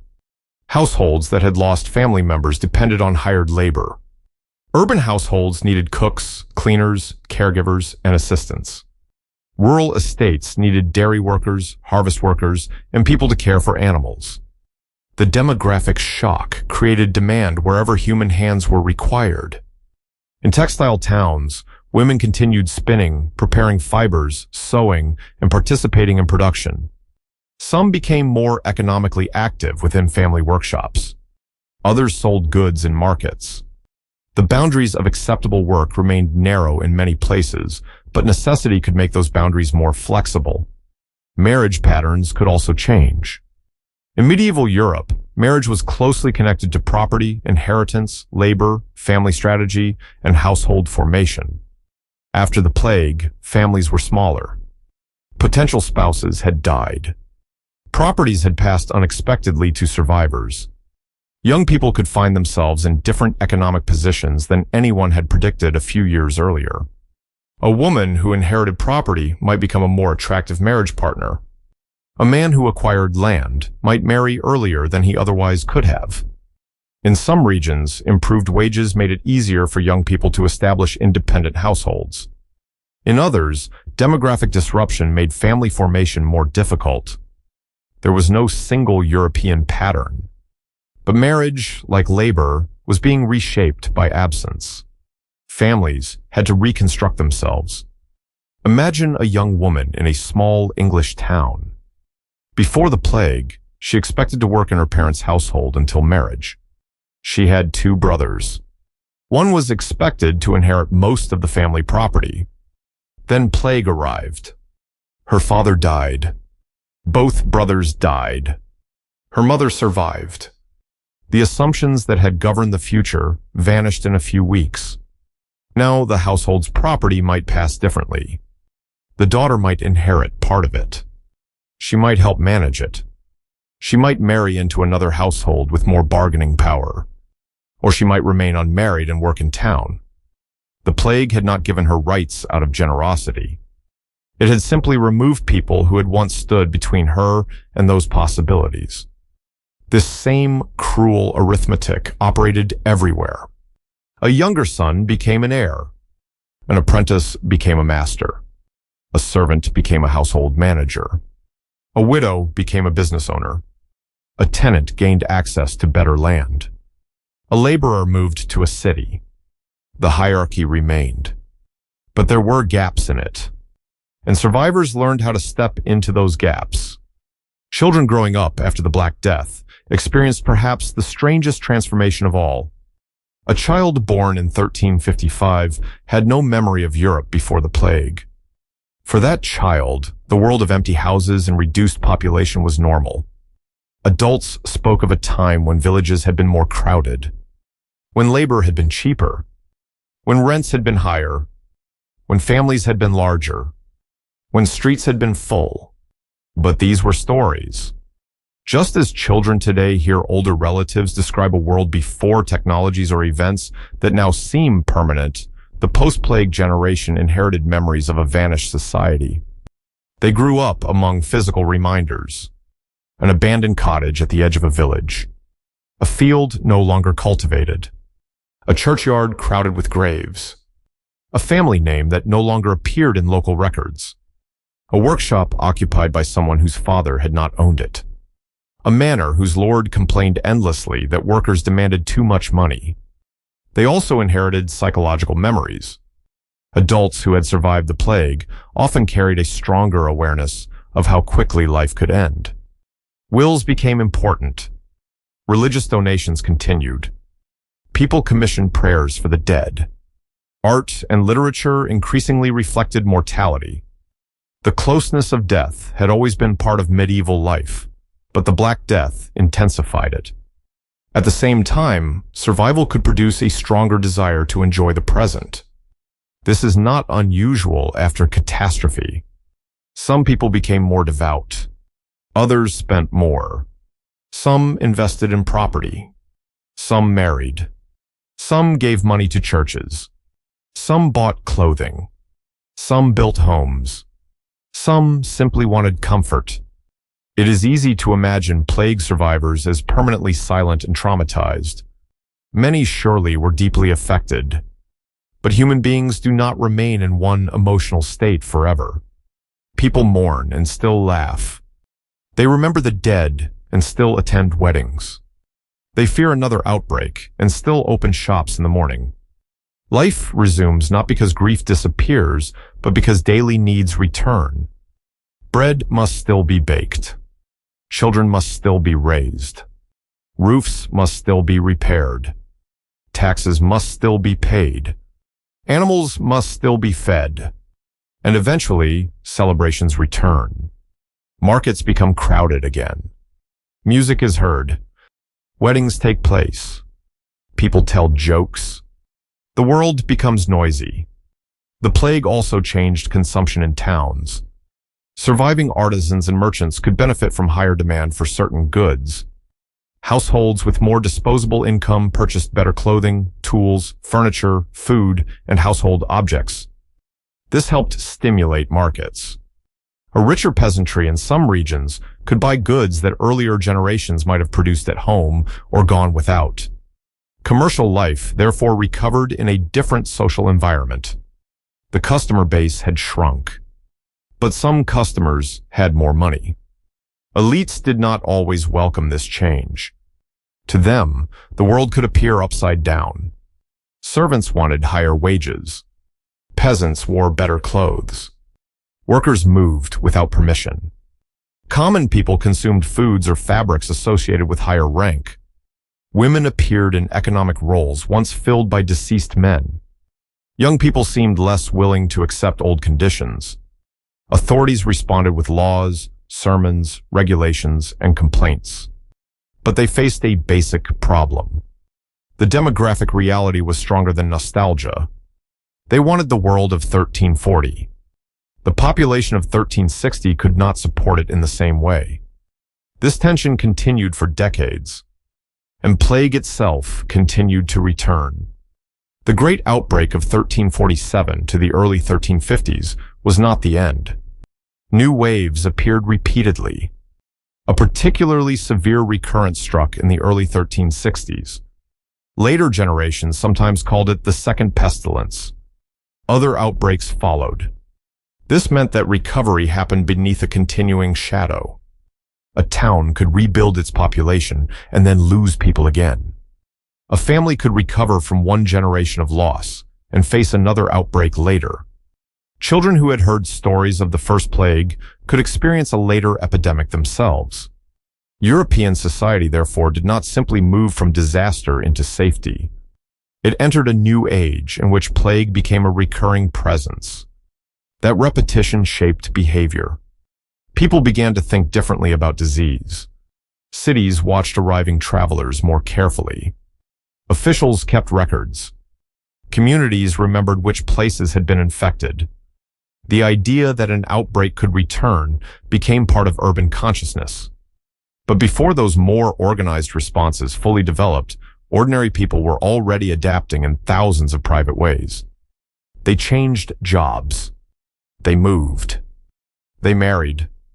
They inherited. They bought. They sold. They ate differently. They dressed differently. They negotiated. They rebuilt households. And perhaps most importantly, they learned that social arrangements were not as permanent as they had once seemed. Before the plague, a peasant might have assumed that his children would live much as he had lived. After the plague, that assumption was weaker. A son might leave for a town. A daughter might inherit property. A laborer might move to another estate. A servant might negotiate wages. A widow might manage a business. The world had become less predictable. That uncertainty was frightening. But uncertainty also contained possibility. Late in the afternoon, imagine a village several decades after the first outbreak. A woman closes the door of a small shop. Across the road, a worker carries home a piece of meat purchased at the market. A young man discusses wages with someone from a neighboring estate. Children run beside a cottage that stood empty when their parents were young. The church bell sounds. This time, it is not announcing another plague death. It is simply marking the hour. The people in the village still remember. They remember names. They remember families. They remember the terrible seasons when houses closed one after another. But memory has become part of ordinary life. The dead have become stories. The catastrophe has become history. And a generation is growing up inside the society the catastrophe created. Soon, European towns would begin turning those memories into systems. Ships would be watched more carefully. Travelers would be isolated. Officials would develop new ways to respond to outbreaks. Art would fill with images of mortality. Religious institutions would continue to change. And the recurring presence of plague would force cities to learn something that had been impossible to understand in 1347. The disease might never disappear completely. So society would have to learn how to live with the possibility of its return. The Black Death did not end when the great wave of the 1340s faded. It returned.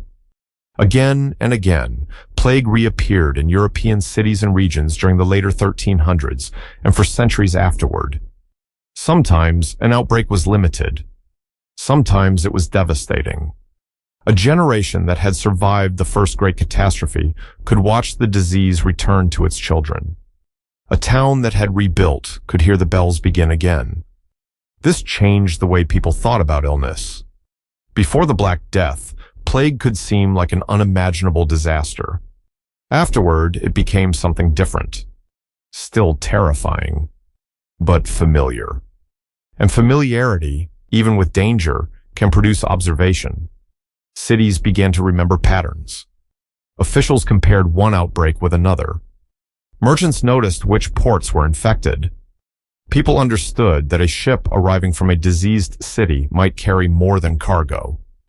They did not know about bacteria. They did not understand the full role of rodents and fleas. But they were beginning to recognize that disease moved through human networks. This was an important change. Medieval medicine still depended on ideas about corrupted air, bodily balance, and celestial influence. Religious explanations remained powerful. But practical experience was creating another form of knowledge. A city could not see Yersinia pestis. It could see a ship arriving from an infected port. It could see sailors become sick. It could see sickness appear among people who had contact with those sailors.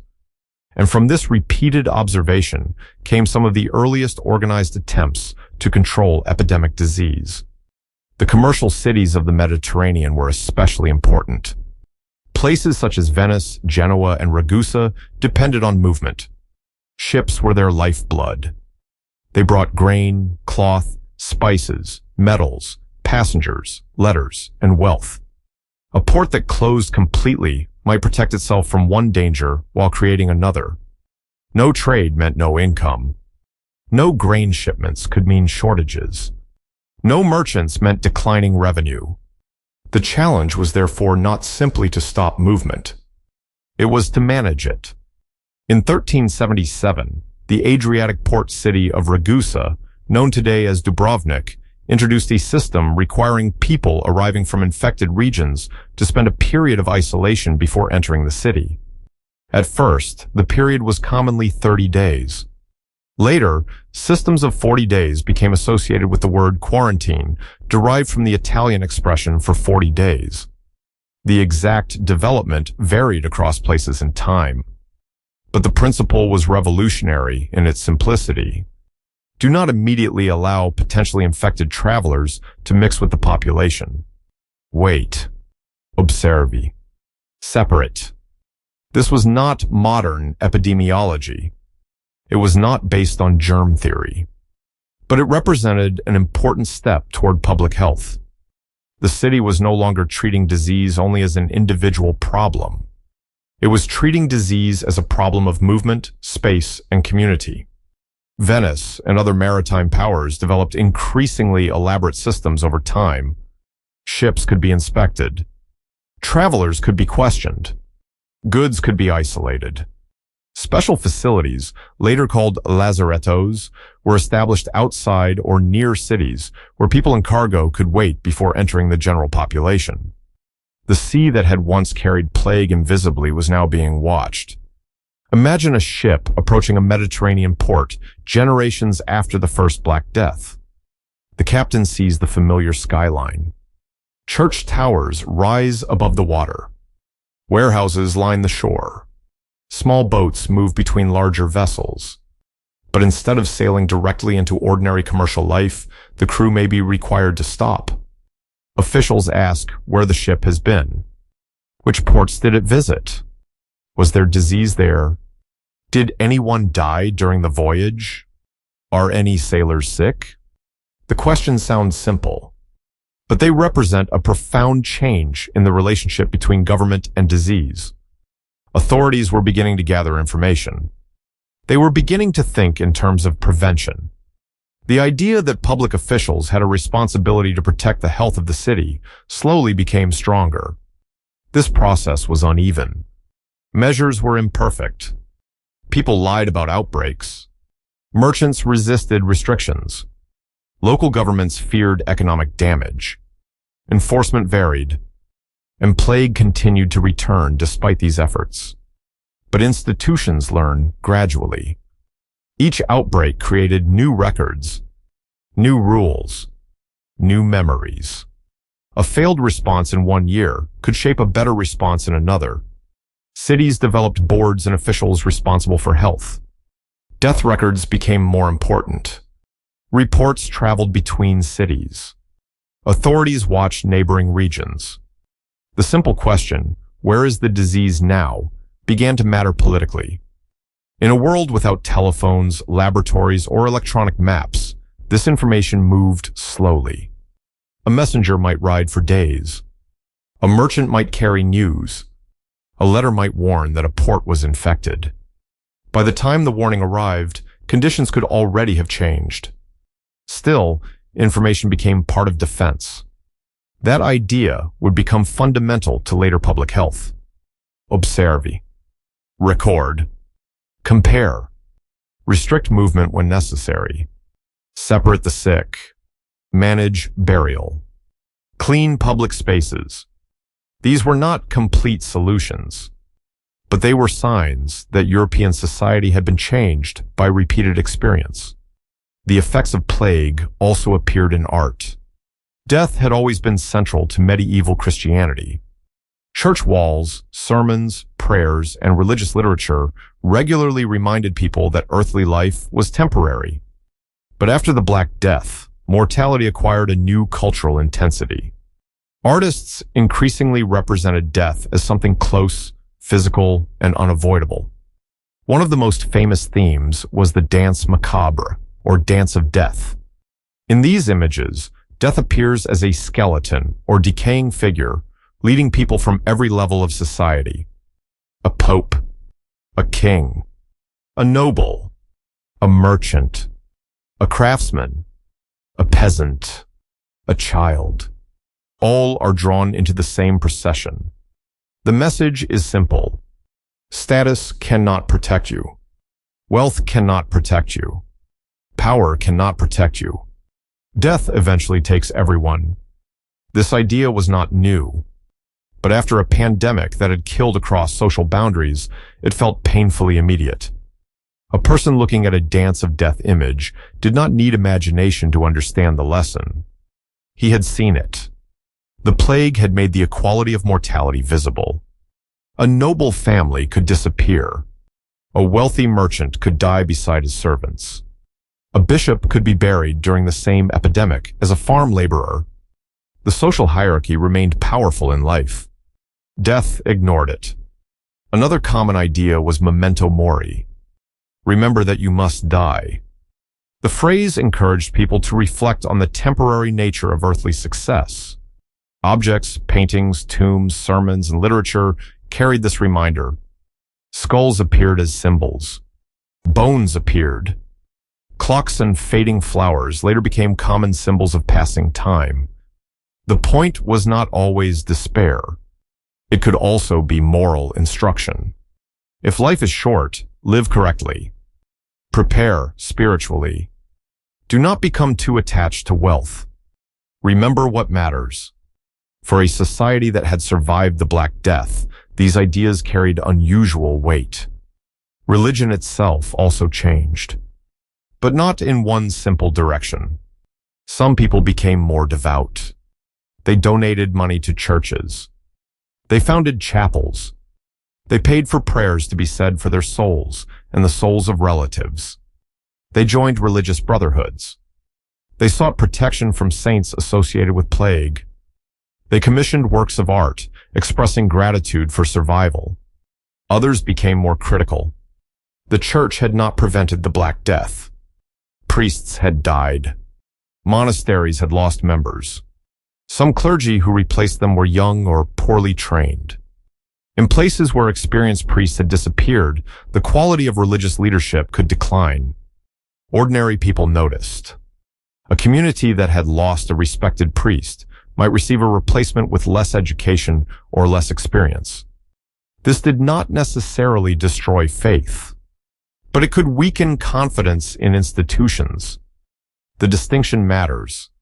A person could believe deeply in God and still distrust a priest.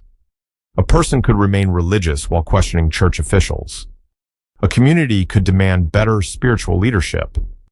The plague, therefore, contributed to a long period in which religious authority was examined more closely. It would be wrong to draw a straight line from the Black Death to later religious reform. Many other events and ideas shaped European Christianity. But the pandemic created conditions in which institutional weakness became difficult to ignore. Education was affected as well. Schools, monasteries, and universities lost teachers and students. Libraries lost readers. Administrative offices lost clerks.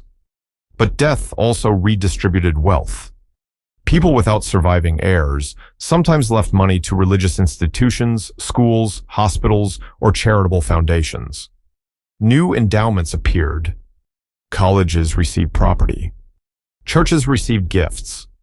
Some institutions became richer because the families that had once expected to inherit certain wealth no longer existed. This is another uncomfortable paradox.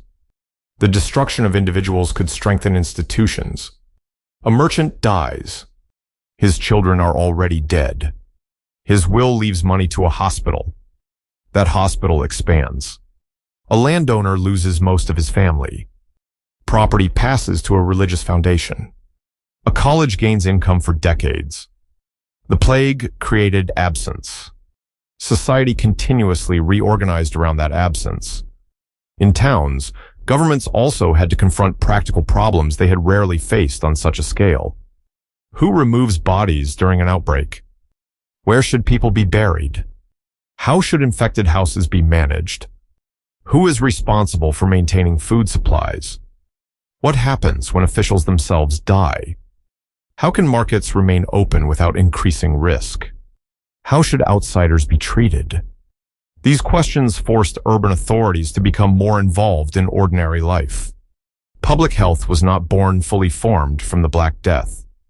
The plague encouraged the growth of administrative habits that would become increasingly important. Record keeping, inspection, regulation, surveillance of travelers, management of shared spaces. The city became something that could be defended not only against armies, but against disease. There were also changes in architecture and urban planning, although these developed slowly and unevenly.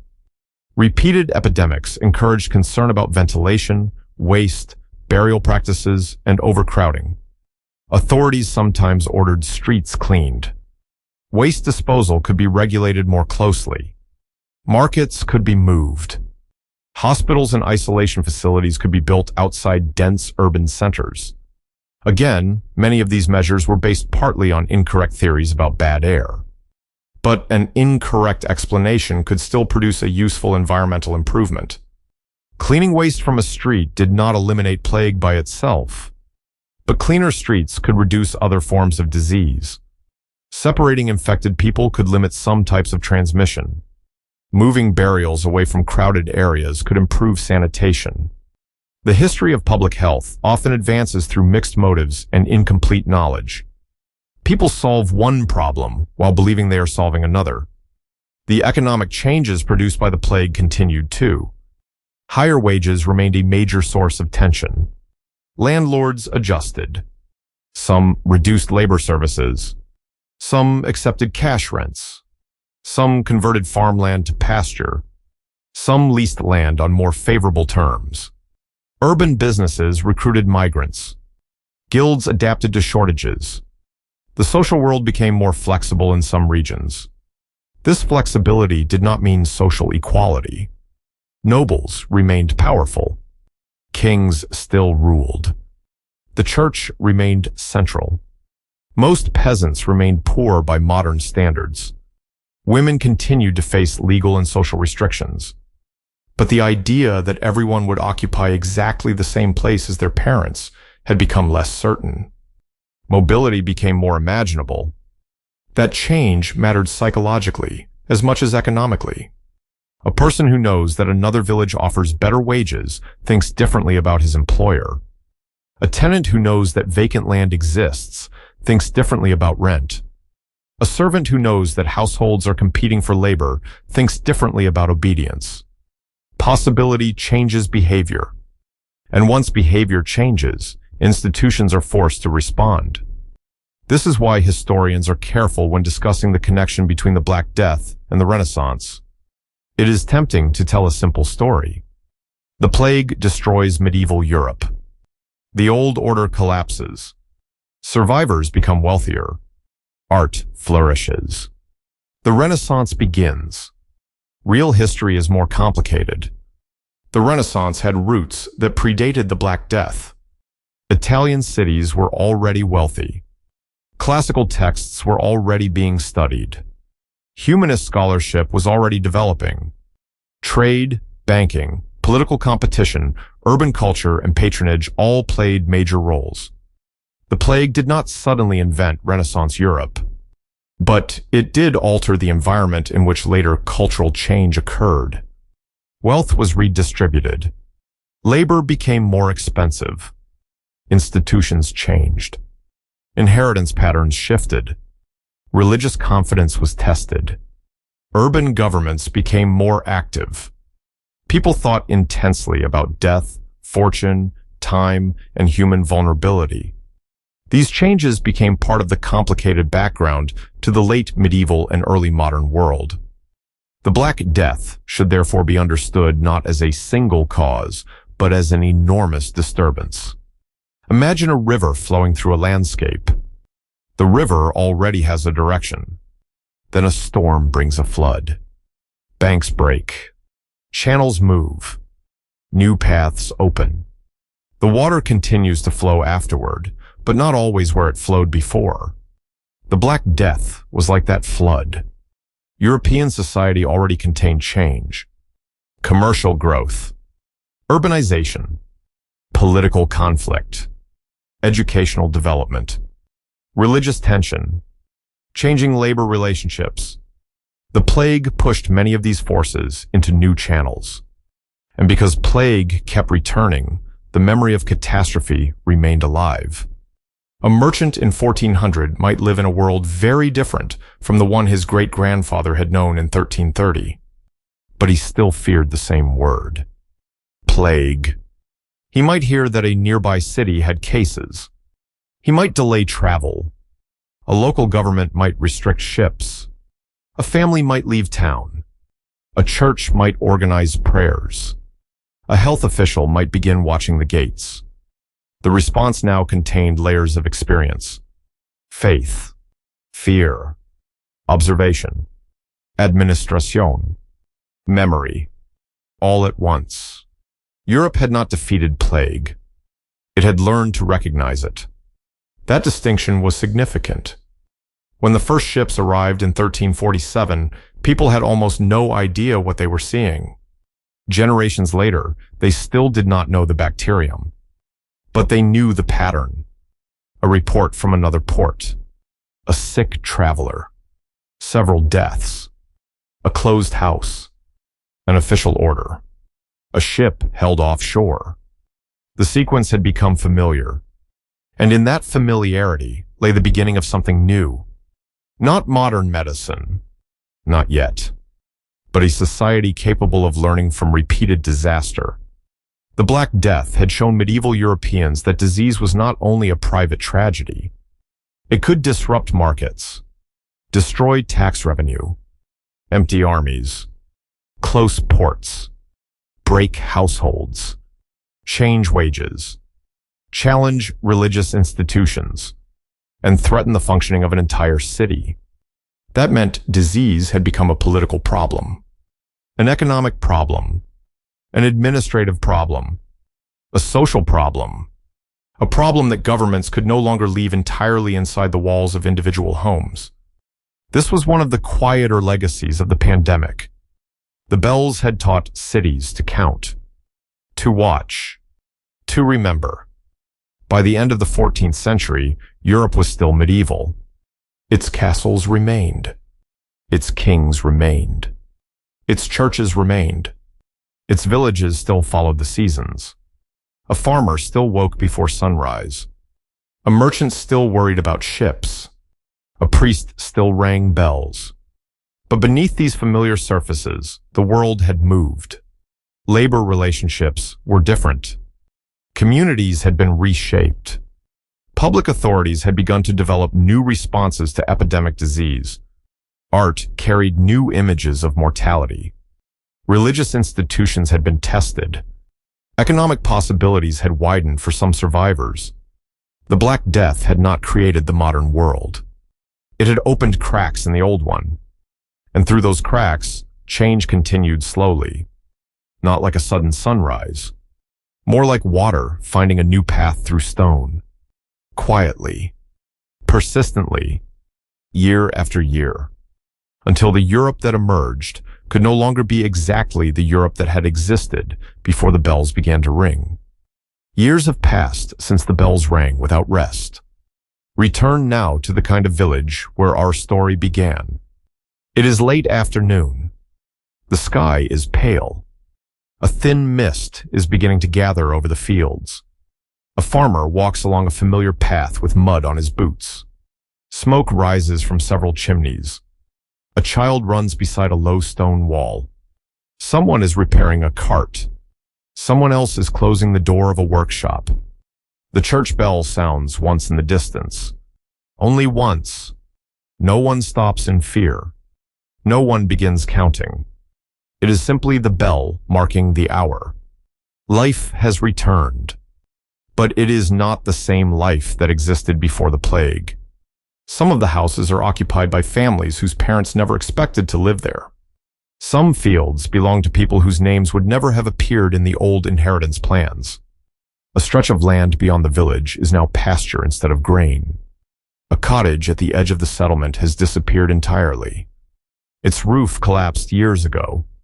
The timber was taken for other buildings. Grass now grows where a family once slept. The people who remain know that there was once a house there. Perhaps they remember the name of the family. Perhaps they do not. This is one of the quiet ways catastrophe becomes history. At first, every loss has a face. Then it becomes a story. Then a memory. Then a place name. Then perhaps nothing at all. The Black Death left behind millions of such absences. We often describe the pandemic with numbers. 1/3 of a population. Perhaps closer to 1/2 in some estimates and regions. Hundreds of thousands in a kingdom. Tens of millions across a wider world. Numbers are necessary. They help us understand scale. But numbers also flatten human experience. Every person represented in those figures once occupied space. Someone sat beside a hearth. Someone carried water. Someone complained about the weather. Someone had a favorite cup. Someone owed money. Someone was waiting for a child to return. Someone had unfinished work. Someone had promised to meet a friend. Someone expected to wake the next morning. The death of one person changes one household. The deaths of millions change a civilization. The Black Death removed workers from fields. It removed merchants from counting rooms. It removed priests from churches. It removed craftsmen from workshops. It removed mothers and fathers from families. It removed experienced officials from governments. It removed teachers from schools. It removed memories from communities. Knowledge itself could disappear. A craftsman might know a technique that had never been written down. A farmer might understand a difficult piece of local soil better than anyone else. A midwife might carry decades of practical experience. A clerk might understand the complicated records of an estate. A priest might know the history of every family in a village. When such people died, their knowledge could die with them. Not every loss appears in an account book. This is why the true cost of the plague can never be measured completely. And yet, the story does not end with loss. The survivors did something simple and extraordinary. They continued. They planted again. They traded again. They married again. They raised children. They repaired roofs. They opened workshops. They sailed from the same harbors that had once brought disease. They entered churches where entire congregations had been reduced.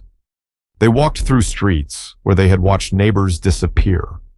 Human beings have always had this strange ability. We can live in places filled with memory and still make breakfast the next morning. We can mourn and continue working. We can fear the future and still make plans. The rebuilding of Europe after the Black Death did not happen through one great decision. There was no single moment when people declared that recovery had begun. It happened in thousands of ordinary acts. A field was planted. A lease was signed. A child was baptized. A widow reopened a shop. A laborer accepted work in another town. A carpenter repaired a roof. A merchant financed another voyage. A village replaced a dead priest.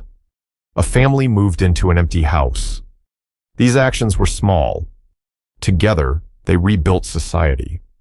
But the society they rebuilt was different. The relationship between land and labor had changed. Before the plague, population growth had created pressure on land. Afterward, labor shortages gave many workers stronger bargaining power. Wages rose in many regions.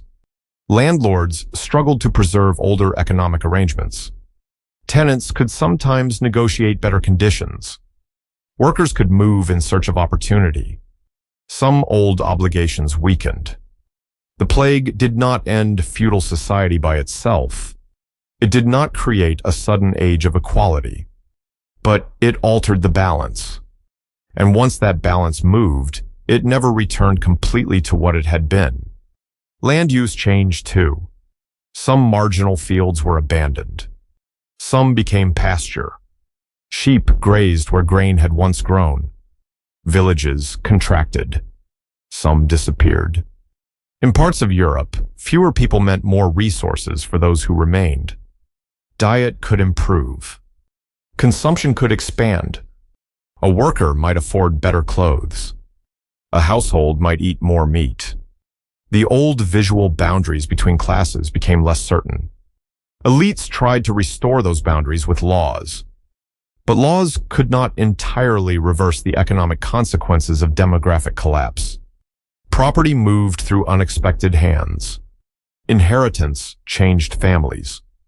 A younger son became an owner. A daughter received assets no one had expected her to receive. A widow managed a business. An apprentice became a master. A tenant gained access to land that had once been beyond reach. Again, these possibilities were uneven. Many people remained desperately poor. Women continued to face severe legal and social limits. Powerful families still controlled wealth. But the range of possible lives had widened for some. That mattered. The Black Death also changed how cities thought about disease. This change came slowly. No one emerged from the first epidemic with a scientific understanding of Yersinia pestis. No medieval government discovered bacteria, but communities observed patterns. They remembered that disease arrived with travelers. They noticed that infected ports could spread illness to other ports. They experimented with isolation.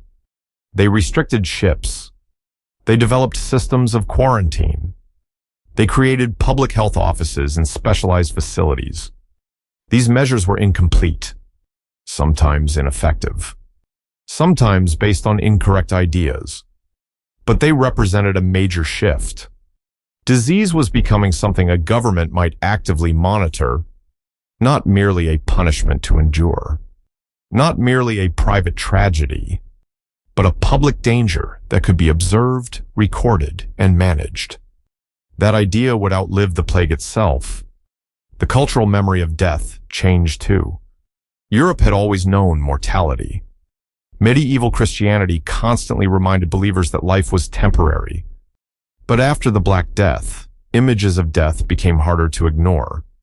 Skeletons entered art. The dance of death placed kings beside peasants. Tombs reminded viewers that beauty, wealth, and power eventually faded. Memento mori became a powerful visual language. Remember that you will die. To a modern audience, this can sound dark. To medieval people, it could also be clarifying. If death is unavoidable, then earthly status has limits. If life is short, then spiritual preparation matters. If wealth disappears, then perhaps charity matters. If tomorrow is uncertain, perhaps today deserves attention. The plague did not produce one philosophical response. Some became more religious. Some became more skeptical of religious institutions. Some gave money to churches. Some questioned clergy. Some sought pleasure. Some became more cautious. Some spent. Some saved. Some built. Some withdrew. Catastrophe rarely teaches everyone the same lesson. It intensifies whatever people already carry within them. There is another question often asked about the Black Death. Did it create the Renaissance? The answer is more interesting than a simple yes or no. The Renaissance had many origins. Italian commercial wealth, urban competition, classical scholarship, patronage, political change, education, the exchange of ideas across the Mediterranean. Many of these forces existed before the plague. The Black Death did not suddenly transform medieval Europe into the modern world. History does not work through a single switch. But the pandemic changed the environment in which later developments unfolded. It redistributed wealth. It changed wages. It weakened some older labor relationships. It altered inheritance. It affected institutions. It encouraged new forms of administration. It intensified cultural reflection on death and human life. It created mobility. It produced gaps where old hierarchies had been strongest. Some people moved through those gaps. It may be useful to think of the Black Death not as the beginning of a new age, but as an earthquake. An earthquake does not build a new city. It breaks foundations. It opens cracks. It destroys some structures while leaving others standing. What happens afterward depends on what people choose to rebuild. Europe after the plague remained recognizably medieval. Kings still ruled. Nobles still held land. Churches still shaped daily life. Farmers still watched the weather. Merchants still feared storms. Most people still lived in rural communities. But beneath that familiar surface, assumptions had shifted. The world was no longer quite as fixed. That may be one of the Black Death's deepest legacies. Before 1347, many people lived within social arrangements that appeared ancient and permanent. The lord owned the manor. The peasant worked the land. The merchant traded. The priest prayed. A child usually inherited some version of the life of the parents. Then within a few years, millions of people vanished. And structures that had seemed permanent were forced to adapt. Labor rules changed because workers were scarce. Property changed because heirs were dead. Religious institutions changed because clergy were missing. Cities changed because epidemics required administration. This did not teach medieval people that anything was possible, but it did reveal something unsettling. The world could change very quickly. We often forget that people in the past believed in permanence just as strongly as we do. They woke up expecting institutions to continue. They assumed markets would open. They expected harvests. They believed the social order around them would probably survive their lifetime. They made long plans. They invested in buildings. They arranged marriages years in advance. They expected children to inherit. Then history interrupted them. That is one reason the Black Death remains so powerful in memory. It reminds us that civilizations can be durable and fragile at the same time. A stone church can stand for centuries. The community worshiping inside can disappear within months. A political system can seem unchangeable. Then demographic pressure can alter its foundations. A trade network can create prosperity for generations. Then the same network can spread catastrophe. The things that make society strong can also make them vulnerable. Connection creates wealth. Connection also creates exposure. Cities create opportunity. Cities also create density. Trade creates abundance. Trade also moves disease. History rarely gives us gifts without costs. But the Black Death offers another lesson too. Human systems are fragile. Human adaptability is not. People learned. They adjusted. They made mistakes. They blamed innocent people. They tried bad medicine. They misunderstood causes. They suffered fear. But they also observed. They organized. They negotiated. They invented systems. They rebuilt. They remembered. And slowly, life continued. Return once more to the village. The evening is colder now. A farmer closes the gate behind him. Inside a nearby house, someone places another piece of wood onto a fire. Children are called indoors. A pot hangs over the hearth. The smell of smoke settles into the room. Outside, the fields are darkening. Somewhere beneath those fields are people who lived before the plague. Somewhere in the churchyard are the generations who survived it. The children beside the fire know only fragments of their stories. Perhaps a grandmother remembers the great sickness. Perhaps an old man remembers how the bells once rang through the night. Perhaps a family still owns a field because an unexpected inheritance changed everything decades earlier. The catastrophe remains present, but it is no longer the entire world. That is how history moves. The unbearable becomes survivable. The survivable becomes remembered. The remembered becomes inherited. And eventually, the inherited becomes part of ordinary life. The Black Death changed Europe not only because of the people it killed. It changed Europe through the people who remained. Through the worker who asked for a higher wage. Through the widow who kept a shop open. Through the official who decided that an arriving ship should wait offshore. Through the family that moved into an abandoned house. Through the artist who painted a skeleton beside a king. Through the child who grew up believing that the world could be different from the world of his grandparents. The plague left empty spaces. The survivors filled them. And in filling them, they built a society that could never be exactly the same again. Soon, we will leave this world. We will return one final time to the sound that has followed us from the beginning. The church bell. Once it rang so often that people stopped counting. Now, generations later, it sounds across a quiet evening. One note, then silence. The fields rest beneath the mist. The roads are emptying. The fires burn low. Europe has not forgotten. But for tonight at least, the bells are quiet again. And now, at the end of this long journey, we return once more to the sound that has followed us from the beginning. The church bell. There was a time when it rang so often that people stopped counting. A time when every toll meant another household had changed forever. Another chair had become empty. Another workshop had fallen silent.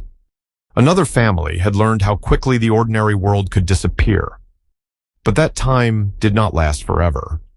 Years passed. The great wave of death receded. The streets filled again. The fields were planted again. Children were born into houses where grief had once lived. Shops reopened. Markets returned. Ships crossed the Mediterranean. And slowly, the bells changed their meaning. One afternoon, somewhere in a quiet European village, a farmer walks home beneath a pale sky. His boots are heavy with mud. A wooden tool rests over one shoulder. The fields behind him are green again. Some of those fields are different now. A place that once grew grain may now be pasture. A cottage that once held a large family may now belong to someone else. A path once crowded with laborers may feel wider than it did in the years before the plague. But the farmer does not think about all of this with every step. He is thinking about supper, about the cold evening ahead, about the animal that still needs feeding, about the fire waiting inside his home. Smoke rises from chimneys. A woman closes the shutters of a shop. An apprentice puts away his tools. Someone carries a basket across the street. A child runs through an open doorway. These are small things. But perhaps small things are what recovery looks like. Not a great ceremony. Not a single moment when a civilization announces that it has healed. Just doors opening again. Fields being worked. Bread being baked. People making plans for tomorrow. The Black Death never completely disappeared from European memory. Plague would return many times. The fear of it would remain in cities, in laws, in prayers, in paintings, and in family stories. Those who survived the first great catastrophe carried its memory for the rest of their lives. Some remembered the ships. Some remembered the empty streets. Some remembered the bells. And generations later, people would still tell stories about the terrible years when death had seemed to move from house to house. But memory changes. At first, it is immediate. Then it becomes a story told beside a fire. Then it becomes something a grandparent once said. Then a name in an old record. A grave covered in grass. A ruined foundation at the edge of a field. The people themselves disappear. The world they knew moves farther away. And eventually, centuries stand between their lives and ours. So now, imagine those centuries beginning to pass. The harbor of Messina grows distant. The ships that cross the Mediterranean fade into mist. The crowded streets of Florence recede beneath warm evening light. The roads of France grow quiet. The stone buildings of London become shadows in the distance.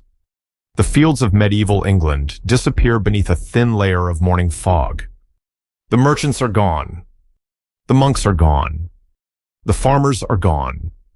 The kings, the servants, the widows, the craftsmen, the children. All of them have become part of the past. But the consequences of what they lived through continued long after them. The plague changed the world not only through those it killed. It changed the world through those who survived. Through the laborer who discovered that his work was worth more than before. Through the widow who continued a business. Through the tenant who left for better land.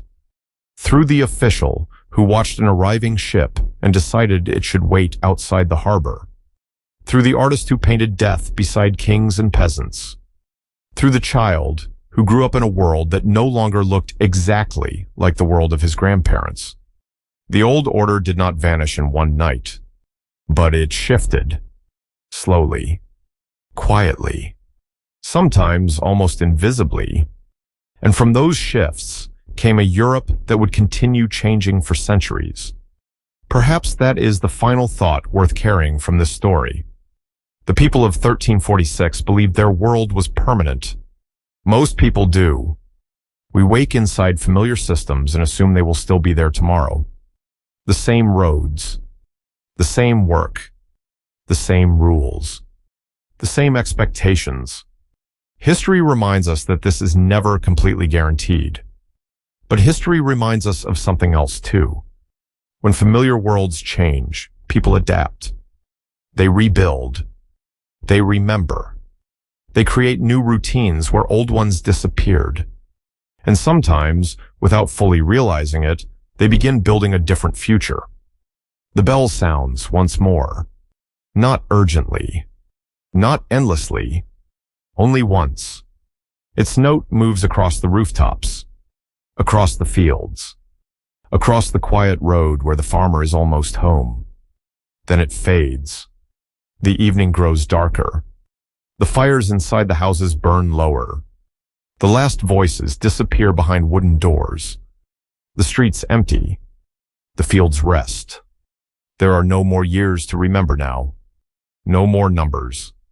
No more outbreaks to follow. No more distant cities waiting for the plague to arrive. Only an old Europe, far behind us now, becoming quiet again. The ships are gone into the mist. The stone streets of Florence have faded. The fields of England are covered in moonlight, and the bells at last are silent. Thank you for traveling through this story with us tonight. Until our next journey through the distant past, rest well. Sleep peacefully, and let the old world drift slowly away. Good night and sweet dreams. Thank you for staying with us until the very end of tonight's journey on Ancient Stories to Sleep. If this story helped you relax, learn something new, or simply drift a little closer to sleep, please consider liking the video and subscribing to the channel. Your support helps us continue creating long, calm journeys through the forgotten worlds of history. And if you know someone who loves quiet stories from the past, sharing this video is one of the kindest ways to support us.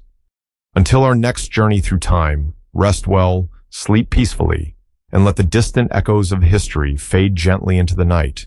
Good night and sweet dreams.